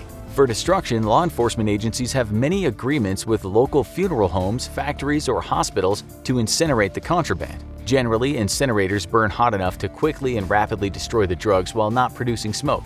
Other jurisdictions use third-party contractors licensed to handle hazardous materials to destroy the drugs on their behalf. Then, there are some law enforcement agencies that burn the drugs themselves. Sometimes they get in over their own heads, such as in 2015 when a police force in Tangerang, a town 15 miles outside of Jakarta, Indonesia, decided to destroy 3 tons of cannabis in a bonfire. Realizing that the fire would give off fumes, local officials wore gas masks. However, they forgot about the town. Smoke from the fire spread and a significant portion of the town's residents got high or experienced dizziness and headaches. As our opening story highlighted, there are a few law enforcement officers out there with sticky fingers. Sadly, this is not an uncommon issue. While researching this video, we found multiple instances of cops in the US, UK, and other countries being caught stealing from a property storage. In some cases, cops even skipped the evidence storage part and simply misplaced the drugs during a raid or arrest. And that's what a pair of Canadian cops did. Misplaced marijuana-laced chocolate bars straight into their mouths. On January 27, 2018, Toronto constables Jamie Young and Vittorio Dominelli were part of a raid on a pot dispensary. Vittorio stole 3 hazelnut chocolate bars infused with cannabis oil. Later on that night, the 2 cops were on surveillance duty. After a discussion about having never tried marijuana, they decided to sample the chocolate. They ate 8 squares of 1 bar. 20 minutes later, the effects of the chocolate hit Vittorio like a ton of bricks. He started sweating heavily and thought he was going to pass out. He worried that he was going to die. About 2 hours later, Vittorio called for assistance over police radio using the 1033 police code, which indicates an officer is in serious trouble. He claimed he was about to pass out from running down the street. Responding officers said that the pair appeared to be in distress when they were found. They were both taken to a hospital. One of the responding officers slipped on ice during the call and also had to be transported to a hospital. Vittorio and Jamie faced misconduct charges under the Police Services Act. Vittorio resigned from the force. A judge called him a complete idiot for tampering with evidence. Due to Vittorio's theft, 7 of the suspects charged in the pot shop raid had their charges dropped. Sometimes the cops aren't stealing to satisfy curiosity or support a personal habit, they're running an illegal black market. In 2014, based on a tip, police in the UK conducted a raid on Police Inspector Keith Booth's home. They found cocaine, crack cocaine, heroin, ecstasy, and cannabis with an estimated street value of £700,000. They even found 24 pounds of cocaine hidden in his washing machine. Prior to his arrest, Booth was responsible for evidence storage at a West Yorkshire police station. Part of his job was to manage seized narcotics and make sure they were checked and signed off for disposal. However, instead he and his son Ashley ran a drug recycling ring and sold drugs to a network of drug dealers. Keith was pretty sly. On the surface, he was extremely diligent. He sent emails to colleagues expressing his concerns about missing or unlabeled drug packs and also made it his responsibility to have a CCTV camera installed in the storeroom. Ultimately, Keith was found guilty in a number of charges, including theft with intent to supply. Ashley was found guilty of 5 drug conspiracy charges. While we've discussed some of the more lighthearted examples of corrupt police stealing confiscated drugs, it's a serious issue. When law enforcement and the justice system can't be trusted, it erodes public trust. Unfortunately, it's difficult to find detailed statistics surrounding police theft. Sometimes it's classified as misconduct, especially when a case against the officer isn't pursued. When the theft is for personal use, especially if the officer is part of a smaller force, perhaps in a small town, the response and consequences vary greatly. Some cops are merely given a slap on the wrist, suspended, or forced to resign, perhaps fired and given suspended sentences with probation. Notably, in the US, an all-too-common scenario is that after a work incident involving physical trauma, an officer is prescribed pain pills and becomes addicted, or they develop PTSD due to the incident. In either case, over time, the officer spins out of control and starts stealing from the property room at work. Sadly, decorated officers of many years have brought lifelong careers to an abrupt end due to their addictions. For larger law enforcement groups, such as those servicing a city, and for scenarios where stealing confiscated drugs were just one aspect of overall poor behavior from an officer, the end result was often jail time, often after an investigation or a sting from the feds. Sometimes, staff other than police are derelict in their duty of the application of law in regards to impounded drugs. In June 2011, discrepancies were found in the paperwork of Annie Dukin, a chemist at the Hinton State Laboratory Institute in Boston. This lab IDs narcotics for several counties in the state of Massachusetts. Further investigation revealed that Annie had forged the initials of an evidence officer in her logbook. Despite being suspended from lab duties, Annie was still allowed to testify in court for 8 more months until February 2012, when Boston district attorneys were notified of the breach in procedure. Annie was finally placed on administrative leave and quit soon after. A police probe uncovered that for years Annie had altered and faked test results to hide her frequent dry labbing or visually identifying samples without actually testing them. She only actually tested around 1/3 to 1/5 of the 60,000 drug samples that crossed her desk. Some co-workers had even brought concerns about Annie to their bosses, who turned a blind eye. It also came out that Annie didn't have a master's degree in chemistry from the University of Massachusetts Boston, as she had claimed on her resume and sworn in testimony. As a result of Annie's falsifications, the lab was shut down. Multiple charges, including 17 counts of obstruction of justice and 8 counts of tampering with evidence, were brought against her. Annie was sentenced to 3 to 5 years imprisonment and 2 years parole. Her only known motive for her actions was to look extremely productive and further her career. In the end, the Massachusetts Supreme Judicial Court dropped 21,587 drug convictions that had hinged on potentially tainted samples processed by Annie. Several defendants filed civil suits. Annie's actions wreaked absolute havoc in many lives beyond court issues. Some defendants lost jobs, driver's license, or were deported. Others had marriages fall apart, lost access to kids, and paid a small fortune in lawyer and court fees. The state of Massachusetts continues to deal with the fallout from the scandal. One prominent attorney said that as many as 40,000 people could have been falsely convicted as a result of Annie's actions. Amidst threats from Russia's President Vladimir Putin, the U.S. Department of Health and Human Services made a purchase that immediately had many eyebrows raising in concern. On October 4, 2022, the HHS announced that it had purchased $290 million worth of the drug Inplate from Agmin USA Incorporated. Does the US government know something the rest of the world doesn't? Vladimir Putin's threats to use nuclear weapons have been met with global condemnation, but only one country has threatened to respond with, quote, deadly consequences, end quote, should Putin move to make that faithful decision. The United States is committed to punishing Russia should it make use of even low-yield nuclear weapons in its failing war inside Ukraine. President Joe Biden, his cabinet, and the Department of Defense have all refused to answer questions on exactly what this response would be, leaving the world to guess as to what the U.S. may have planned. It's extremely unlikely that the response would be a similar nuclear attack, as the United States is committed to only using nuclear weapons in defense of itself, its allies, and those nations it has extended its nuclear umbrella to. These nations may not be formal allies of the United States, but are considered U.S. soil when it comes to the use of nuclear weapons, and a nuclear attack on them is considered a nuclear attack on America itself. This not only helps reassure nations around the world, but is meant to deter them from building their own nuclear weapons programs, thus ensuring non-proliferation of these deadly weapons. But there is one other scenario where the U.S. has reserved the right to use nuclear weapons, and that's in a first strike capacity. This doctrine is meant to discourage other nations from taking escalatory measures, including the use of alternative weapons of mass destruction such as biological or chemical weapons, by guaranteeing a nuclear response from America. Though this is only in extreme circumstances, so the United States nuclear doctrine does not extend to the issue of Ukraine. What is certain is that a response from the U.S. to Putin's use of nukes in Ukraine will be an economic one, with America and its friends and allies leveraging their considerable political clout to completely remove Russia from the world economy. This would turn Russia into a hermit kingdom overnight, and as devastating as it would be, this wouldn't lead to nuclear war, and doesn't explain why the Department of Health and Human Services bought almost $300 million worth of medicine to use in case of a nuclear attack. That's where the second likely response by the United States comes into play, because the use of nuclear weapons inside Ukraine by Russia is all but certain to at last bring the United States into the fight. Former director of the CIA and commander of U.S. forces in Afghanistan, David Petraeus, hypothesized that a U.S. response to the use of nukes by Russia would include an overwhelming conventional attack against every Russian position inside Ukraine. This would likely involve NATO partners and be carried out via a massive air campaign launched from NATO bases in the heart of Europe. The United States has already pre-positioned B-52s in Europe, capable of bringing apocalyptic levels of firepower raining down on the heads of Russian personnel. And multiple air wings of U.S. air superiority fighters are permanently based across various American military bases in Europe.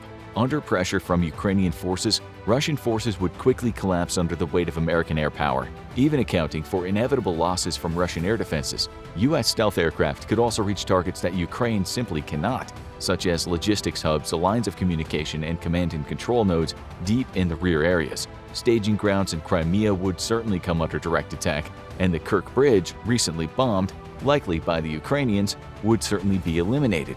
Russia's dense S-400 and S-300 protective air defense network would be penetrated by stealth aircraft with low observable standoff attack munitions. But that's only the start of the U.S. response, as America would seek to brutally punish Russia for the use of nuclear weapons. As Russian forces are under attack on land, the Russian Black Sea Fleet would have its days numbered. A high priority for the U.S., Russia's Black Sea Fleet threatens Ukraine's trade routes due to its ability to block off ports along the southern coast of the country. It was also this fleet that made it impossible for Ukraine to ship its grain internationally, threatening a global food crisis. Now, NATO-supplied ground-based anti-ship weapon systems have given Ukraine some capability to keep Russian ships off their shores, but ultimately most of its merchant ships are unable to leave Ukraine due to the Russian Black Sea Fleet. The destruction of the Russian Black Sea Fleet would be a crippling blow to Russia's ability to project power in the area, but it would also have a massive financial cost as well. U.S. LRASMs, or long-range anti-ship missiles, are the world's first stealth anti-ship missile, a very low observable weapon designed to penetrate very dense air defense networks and deliver a 1,000-pound warhead to a ship.